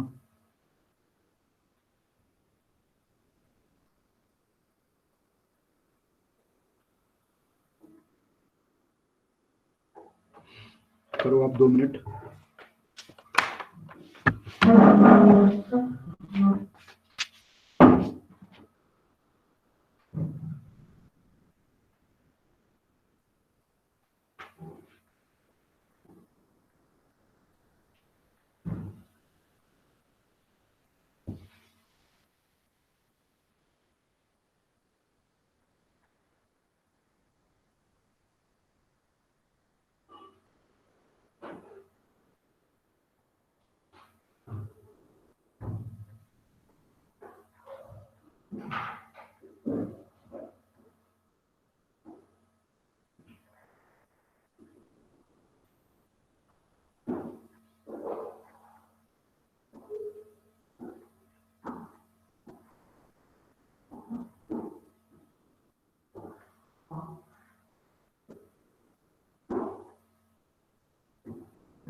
हाँ जी, हुआ कुछ?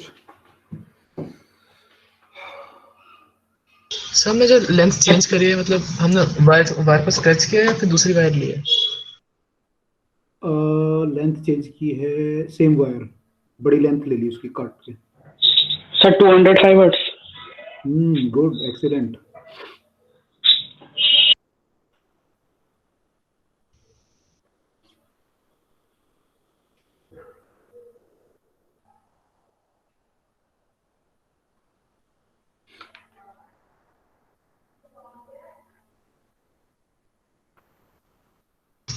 सर आ गया। आ गया। सर हम वायर को स्ट्रेच करते तो फिर आंसर दूसरा आता। फिर तो आपका, हाँ, म्यू चेंज हो जाता तो फिर फर्क पड़ मुझे जाता ना। तो उतना कॉम्प्लेक्स नहीं है।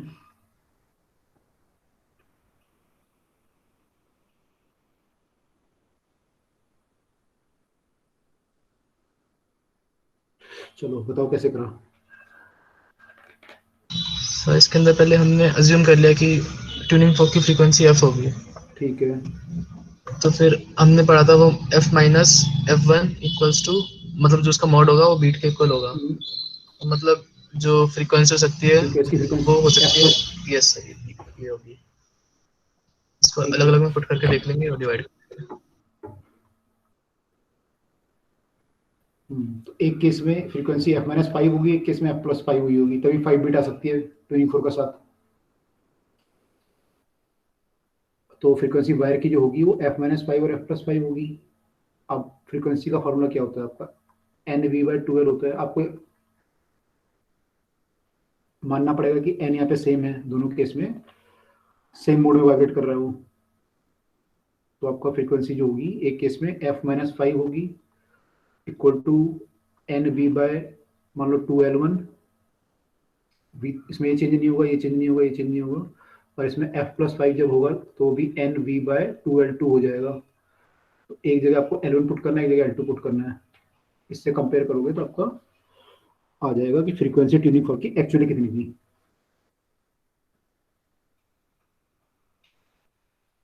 देखो निकाल के सब लोग। एल बढ़ेगी तो फ्रीक्वेंसी घटेगी ना। तो ऊपर वाला जो होगा वो 21 सेंटीमीटर के लिए होगा, नीचे वाला 20 सेंटीमीटर के लिए होगा। एफ माइनस फाइव वाला 21 सेंटीमीटर के लिए होगा। तो वहाँ पे 21 पुट करो।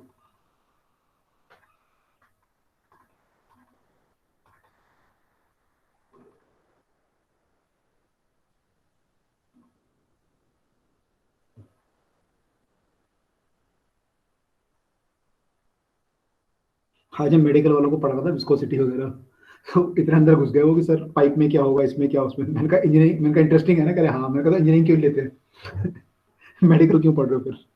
कह नहीं सर, मेडिकल ही ठीक है। मैं कहा तुम लोग ऐसे डिटेल पूछ रहे हो मुझसे जो इंजीनियरिंग वालों को पढ़ाई जाती है। स्ट्रेंथ ऑफ मटेरियल सब्जेक्ट है आपका, और क्या सब्जेक्ट है आपको? फ्लूइड डायनामिक्स पढ़ाया जाता है। सर वो फिजिक्स पढ़ रहे थे ना, इसलिए। हाँ, फिजिक्स तो पढ़ रहे थे, लेकिन मैंने बहुत डिटेल में चले गए थे ना वो लोग अंदर तक। मैंने जो कोर्स से बाहर की चीजें कि रिवर में क्या होगा, पाइप में क्या होगा, इसमें क्या होगा, उसमें क्या होगा, कितना होगा, ऐसा क्यों होगा। मैंने कहा भाई इतना पढ़ लो पहले, सिलेबस पहले बहुत ज्यादा है। कैपिलरी रिएक्शन में भी हो गया था। तो मैंने कहता इंटरेस्ट आ रहा था, फिर इंजीनियरिंग ले लेते हैं। मैंने कहा डिटेल में पढ़ाया जाएगा आपको, 4 साल पढ़ना आराम से। चलो, सर सब्जेक्ट ही ऐसा है। सब्जेक्ट अच्छा है, ओके। हाँ, डिपेंड करता है, अगर समझ में आ गया फिर तो अच्छे ही है, फिर तो सारे अच्छे हैं, फिर तो मैथ्स भी अच्छा है। केमिस्ट्री तो कम लोगों को लगता है अच्छा लेकिन फिजिक्स और मैथ्स तो अच्छा लगता है अगर समझ में आ गया तो। केमिस्ट्री समझ में आ गया तो केमिस्ट्री स्कोरिंग है। आपको समझ में जाए कोई भी आ जाए, स्कोरिंग केमिस्ट्री होता है हमेशा ज्यादा। तो केमिस्ट्री स्कोरिंग स्कोरिंग सब्जेक्ट है। और फिजिक्स इंटरेस्टिंग है ऑब्वियसली, मैथ्स भी इंटरेस्टिंग है। उन लोगों का बेचारा, उनको तो बायो भी इंटरेस्टिंग है वैसे तो। Geology, botany, zoology not botany. चलिए, किया बाकी लोगों ने? आया दूसरा? Yes, sir. अच्छा, सर 205 था ना? हाँ, 205 is the answer of the tuning आ फॉर्क। गया। आ गया। Done. चलिए, done, good. Yes, sir. Good good. Sir F की दोनों इक्वेशन निकालने के बाद क्या करना था? डिवाइड कर दो बस, f minus five by f plus five कर दो, तो एन बी और एल, तो ये तो एन बी और टू तो कट जाएगा, यस सर। ये आ जाएगा आपका 20/21। Yes sir. एल आपका एक 20 था, एक 21 था, तो यहाँ से ये आ जाएगा, ये सॉल्व कर लो बस, एफ आ जाएगा आपका। Okay sir. ठीक, चलिए।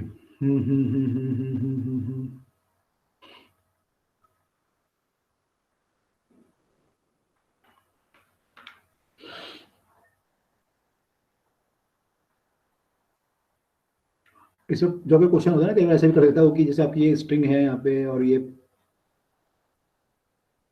सोनोमीटर वायर है, वाइब्रेट कर रही है, तो कुछ भी क्वेश्चन बना सकता है। टेंशन चेंज करनी है तो सब पानी में डुबा देगा, तो आर्किमिडीज प्रिंसिपल लगाना पड़ जाएगा आपको, टेंशन चेंज हो जाएगी। तो उसमें क्वेश्चन है ना, कुछ भी जोड़ सकता है क्वेश्चन को कहीं से भी, तो जब पता आपने जब क्लास पूरी पढ़ लिया तो कुछ भी क्वेश्चन बन सकता है। चलो अगला क्वेश्चन देखते हैं कुछ।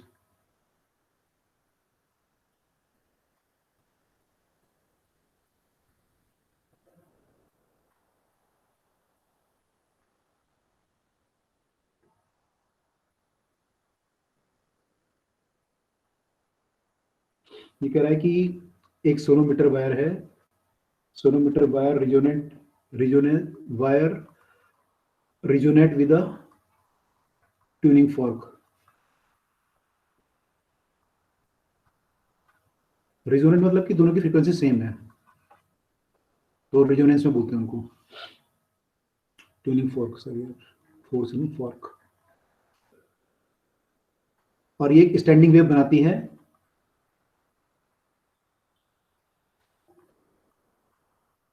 फॉर्म स्टैंडिंग वेव 5 एंटीनोड्स वाली।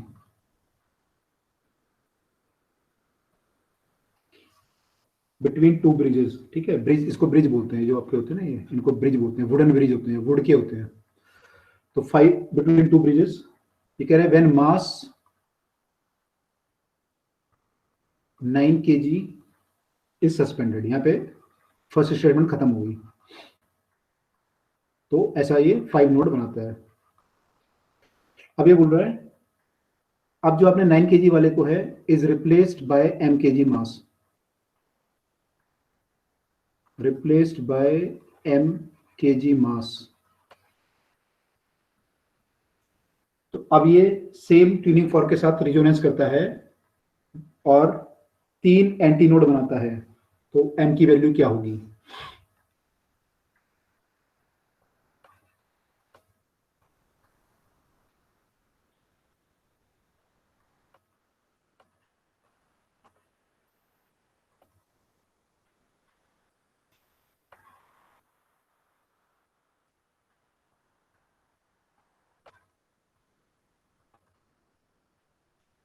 m कितना होगा?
So 25 है जी।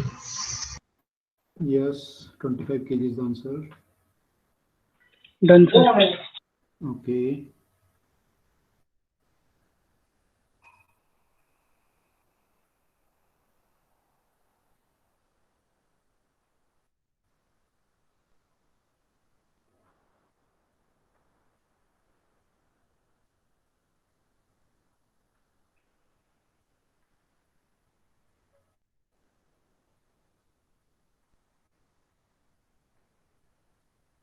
आगे सबका सर पर सोनोमीटर में तो एक ब्रिज मूवेबल होता है।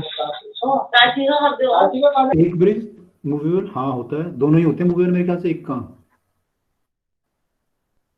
दोनों ही तो मूवेबल होते हैं, मैंने मूव तो दोनों को कर सकते हो। Yes sir. तो सर इसमें फिक्स थे। हाँ, इसमें लिखा होता है क्वेश्चन में कि for the same position of the this thing bridge, ये लिखा होता है क्वेश्चन में, ये आईआईटी स्क्रीनिंग का क्वेश्चन है, आईआईटी में आया था। ओके। तो उसमें फिक्स लिखा होता है, आईआईटी वाले लोग क्लियर लिखते हैं सब कुछ, वो कुछ डाउट नहीं छोड़ते हैं। जब सब्जेक्टिव क्वेश्चन आता था ना, सब्जेक्टिव में तो इनफैक्ट वो लिख देते थे by using this formula prove that this वो भी नहीं होता था पेपर में सॉल्व, फॉर्मूला लिख देते यूज दिस फार्मूला, तब भी नहीं होता था। आईआईटी वाले लोग क्लियर लिखते हैं, क्लियर कट, कहीं कंफ्यूजन नहीं होगा आपको।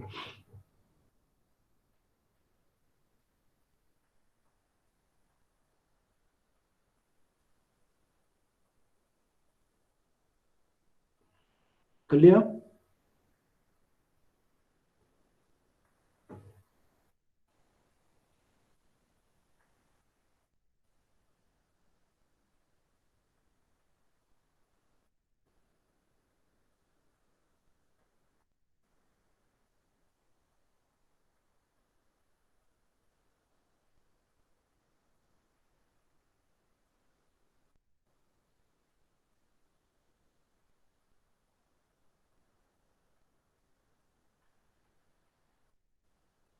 हुआ बाकी लोगों का, या कर रहे हो भी?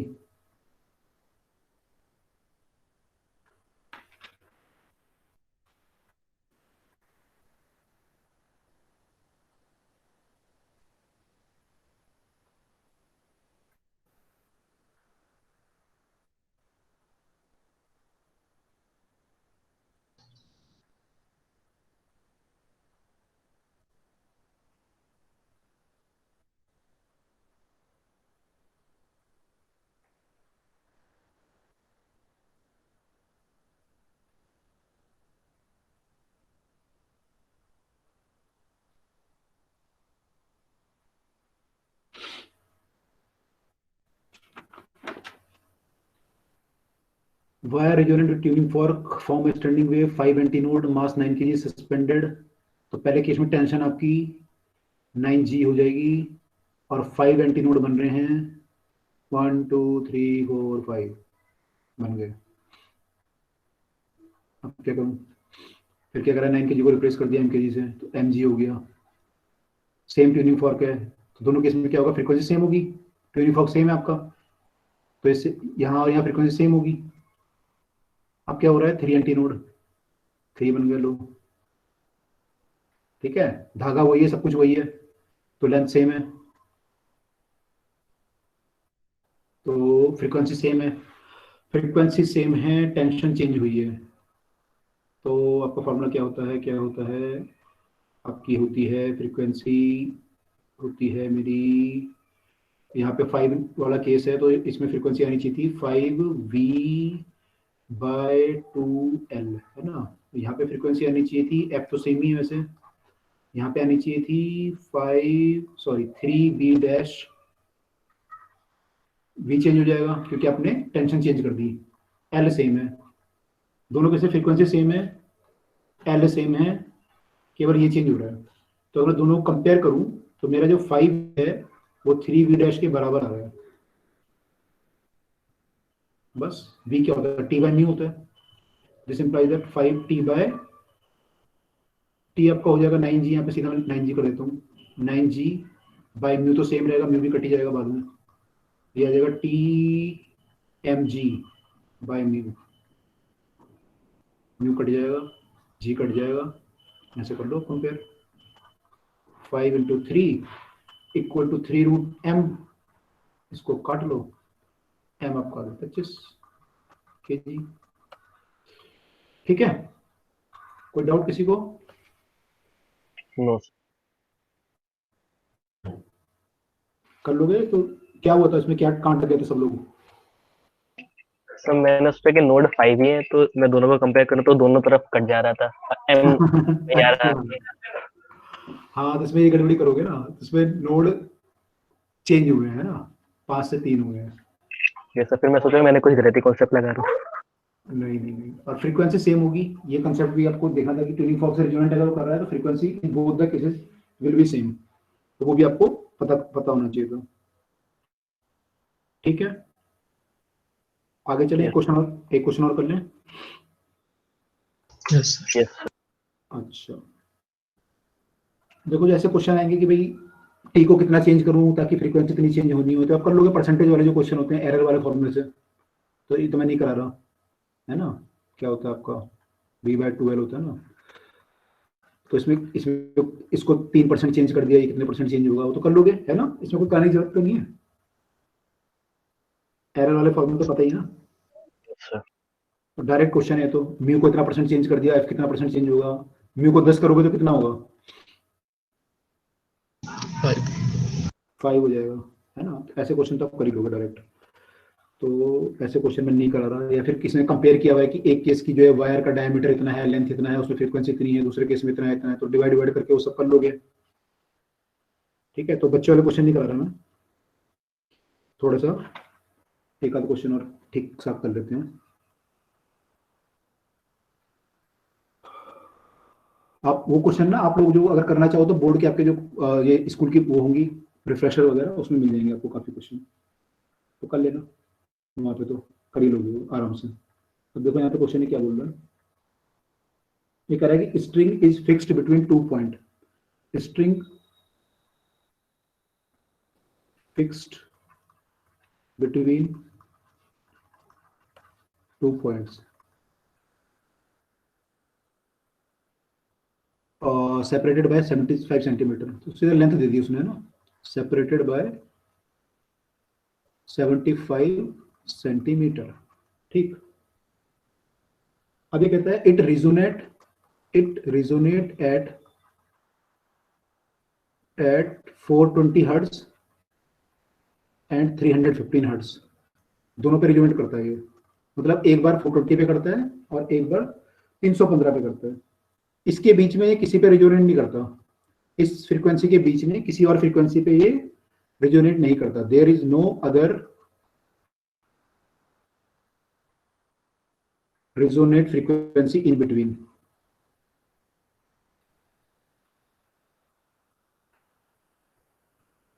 इन बिटवीन, तो ये तो सीधा उस पे करेगा या सीधा उस पे करेगा।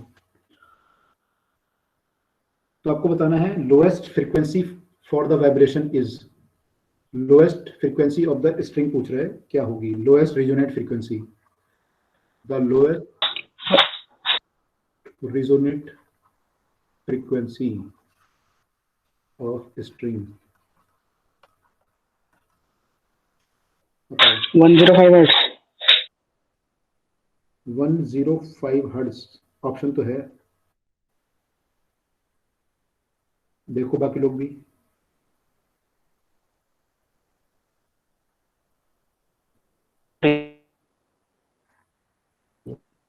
क्या आ गया,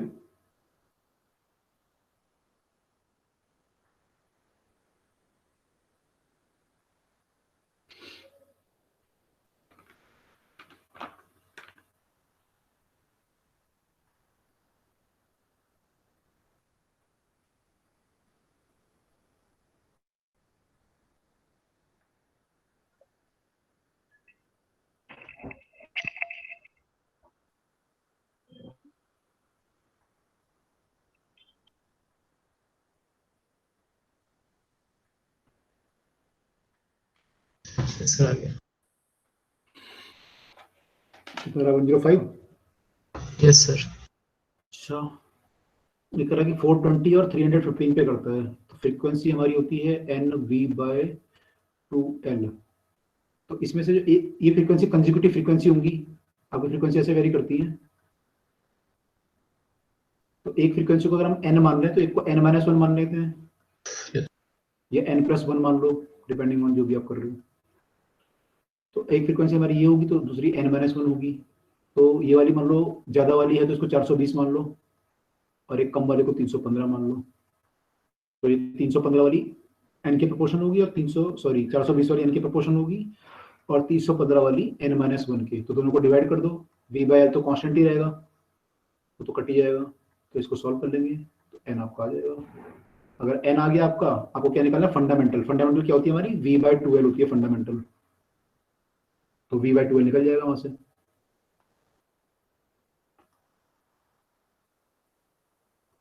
ठीक है, n को सॉल्व करोगे कितना है यहाँ पे? n-1 यानी 420n minus 420 equal to 315n को सॉल्व करो, इसको यहाँ ले आओ तो कितना हो जाएगा? 105n इक्वल टू 420, n आपका आ गया 4, n को 4 पुट कर दोगे यहाँ पे तो 4 से डिवाइड हो जाएगा ये, तो v/12 आपका आ जाएगा 105 हर्ट्ज। सर डायरेक्ट माइनस कर देते हैं ना दोनों फ्रीक्वेंसी, डायरेक्ट दोनों फ्रीक्वेंसी को माइनस कर देंगे ना। माइनस भी कर सकते थे, तो माइनस करोगे तो उसमें फिर v/12 आ जाएगा, लेकिन उससे फंडामेंटल आ जाएगा, बोलो डायरेक्ट ही। यस सर, वही चीज। कर सकते थे, वो भी कर सकते थे। ठीक है, ये भी कर सकते हो। उसमें यही पूछता है कई बार कितने नोड में वाइब्रेट कर रहा था, बताओ पहले कितने नोड में कर रहा था, अब कितने में कर रहे हैं। तो n अगर आपका आ गया तो हम वो बता सकते हैं कितने नोड में वाइब्रेट कर रहे हैं। ठीक है,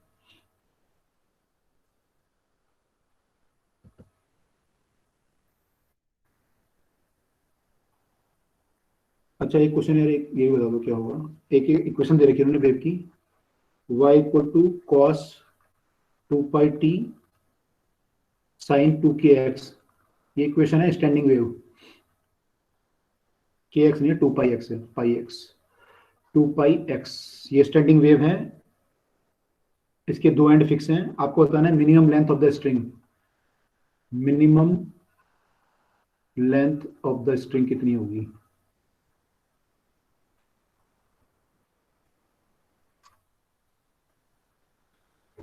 ऐसा केस है तो मिनिमम लेंथ कितनी होगी ये बतानी है।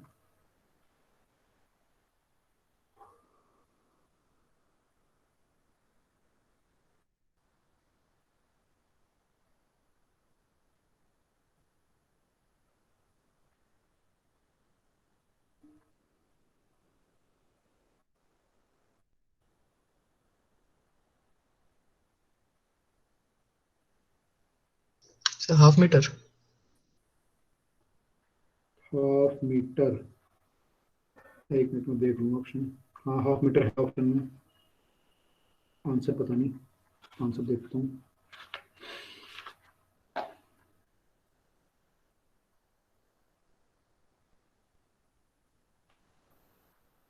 Correct, half metre.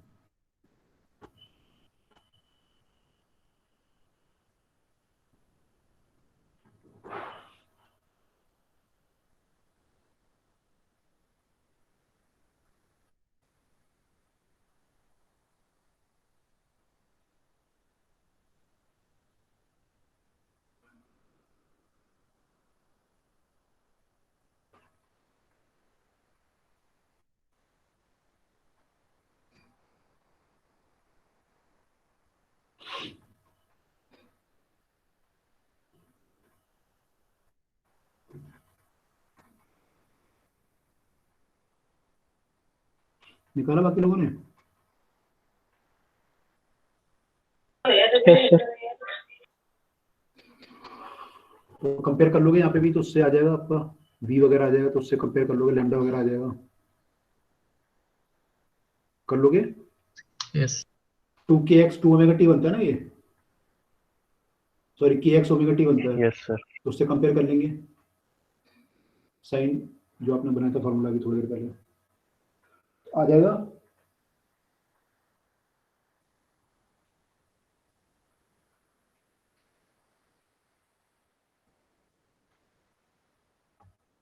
देखो सब लोग निकालो, मैं क्वेश्चन लिख रहा हूँ, ये होमवर्क के लिए लिख लो फिर। सोनोमीटर वायर में टेंशन जो है ये आती है आपकी, टेंशन आपने एक मास को हैंग किया, तो आपने मास को हैंग किया उससे टेंशन आती है। तो जब मास आपने हैंग किया वो आपने किया 50.7 kg, इसको आपने हैंग किया। इस मास का जो वॉल्यूम है वो है 0.0075 मीटर क्यूब। और इसकी जो फंडामेंटल फ्रीक्वेंसी आ रही है स्ट्रिंग की वो आ रही है 260 हर्ट्ज। ये होमवर्क है, ठीक है। अब कह रहा है अगर सस्पेंडेड मास को मैं पानी में डुबा दूं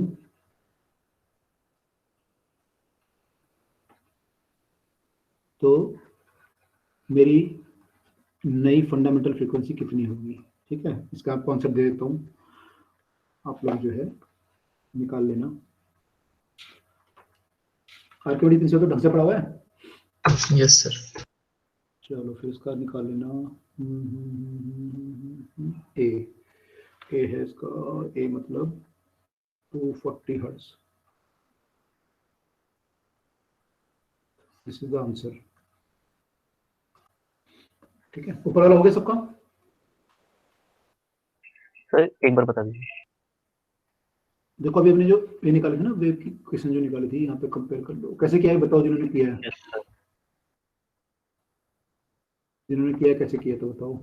ये क्वेश्चन आई थी ना वेव की फाइनली, sin kx और cos ओमेगा t, है ना। तो इससे कंपेयर कर लो। यस यानी यहाँ पे जो x के साथ होगा वो k होगा और जो t के साथ होगा वो ओमेगा होगा। तो वहां से हमारा फिर यस सर। ये आ गया 2 पाई और ओमेगा आ गया 2 पाई। अब ऐसे वेवलेंथ वगैरह निकाल लो। और ये क्या बोल रहा है कि minimum length of the string, तो इससे क्या होगा आपका लैम्डा आ जाएगा। Yes sir. लैम्डा मतलब कुछ आ गया, कितना आया था लैम्डा भाई? 1 मीटर आ रहा था, ठीक है। तो अगर लैम्डा 1 मीटर आ रहा है तो या तो भाई ये ऐसे वाइब्रेट करेगा या फिर ऐसे करेगा या फिर 3 लूप में करेगा।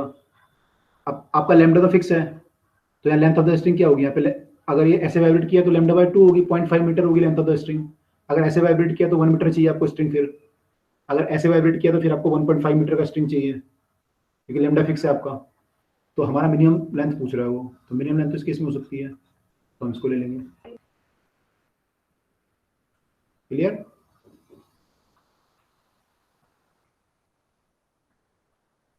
Yes sir. समझ में आ गया ना भाई। ओमेगा निकालोगे, के निकालोगे, तो लैम्डा तो आप जानते हो कैसे निकालते हैं, फिर वो सब निकाल लोगे। उसके बाद फिर इसमें देख लोगे कौन सा केस हो सकता है मिनिमम लेंथ के लिए, यही केस हो सकता है।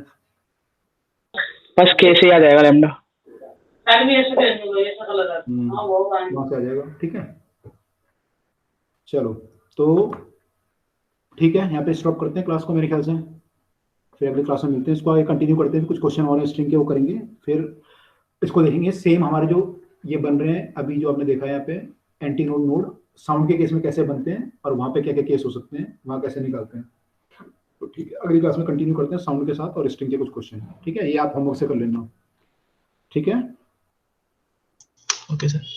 Yes sir. Okay, see you in the next class then. Sir yes, sir एक चीज़ पूछनी थी, मतलब टॉपिक से अलग। बोलो बोलो।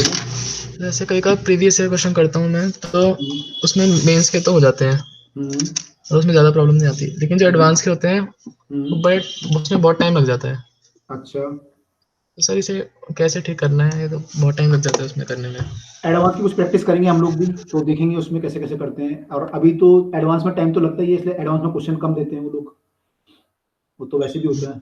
अब आपका उससे ज़्यादा टाइम लग रहा है, इतना एडवांस में चाहिए होता है, फिर प्रॉब्लमेटिक है वहाँ पे। जैसे समझ में नहीं आता कौन सा कॉन्सेप्ट लगाना है, मिक्स होता है उसमें बहुत सारे। हाँ, उसमें कई सारे कंसेप्ट मिक्स होते हैं, तो कुछ उसमें प्रैक्टिस वगैरह करेंगे हम लोग एडवांस की, तो समझ में आएगा कैसे कैसे करना है। दूसरी बात यह है कि जब आप भी अगर प्रैक्टिस कर रहे हो आप लोग भी, तो उसको टाइम दो। देखो अगर आप एडवांस के क्वेश्चन जब करना शुरू करोगे किसी चैप्टर के, तो एकदम से नहीं होंगे आपके, हो सकता है कोई क्वेश्चन में बहुत टाइम लग जाए, तो लगने दो टाइम। अभी आप प्रैक्टिस कर रहे हो यहाँ पे, है ना, पेपर नहीं दे रहे आप। जब कॉन्फिडेंस आ जाएगा आपको, उनमें कुछ क्वेश्चन आप कर लोगे एडवांस के थोड़ा बहुत, तब आप जब बाकी क्वेश्चन करोगे वो आपके स्पीड से होने चाहिए। फिर तो शुरू में हो सकता है आपको टाइम लगे, तो कोई प्रॉब्लम नहीं है, कई बार टाइम भी लगेगा। हो सकता है एक क्वेश्चन में आपको आधा 1 घंटा लग जाए समझने में, कंसेप्ट है क्या इसका, आप डिफरेंट चीजें देखोगे, तो कोई प्रॉब्लम नहीं है, करो। लेकिन धीरे धीरे वो चीजें फिर कम होनी शुरू हो जाएंगी, तो आप भी ऑब्जर्व करो कम हो रही है या नहीं हो रही। अगर कम नहीं हो रही तो प्रॉब्लमेटिक है, लेकिन अगर कम हो रही है तो ठीक है ना। करो, क्वेश्चन करो, कोई इशू नहीं है। अगर नहीं आ रहा तो आंसर देख लो, टाइम फिक्स कर लो कि मेरे को इतनी देर में करना है। 15 मिनट में अगर आंसर नहीं आता मेरा, 20 मिनट में नहीं आता एक क्वेश्चन, तो मैं फिर पहले तो मैं किताब देखूंगा खोल के, मैं कुछ भी खोल के देख सकता हूँ। अगर मैं क्वेश्चन कर रहा हूँ सॉल्व, तो नोट्स देख सकता हूँ, कुछ भी देख सकता हूँ। अगर फिर भी नहीं हो रहा then I can see the solution also finally. तो कुछ क्वेश्चन में सॉल्यूशन भी देख सकता हूँ, फिर धीरे धीरे ट्राई करूँ कि बिना सॉल्यूशन देखे बाकी क्वेश्चन कर पाऊँ, तो स्पीड बन जाएगी धीरे धीरे। Okay sir. Okay sir. Okay चलिए, see you in the next class. Good evening sir. Good evening, very good evening, Good. Good night all.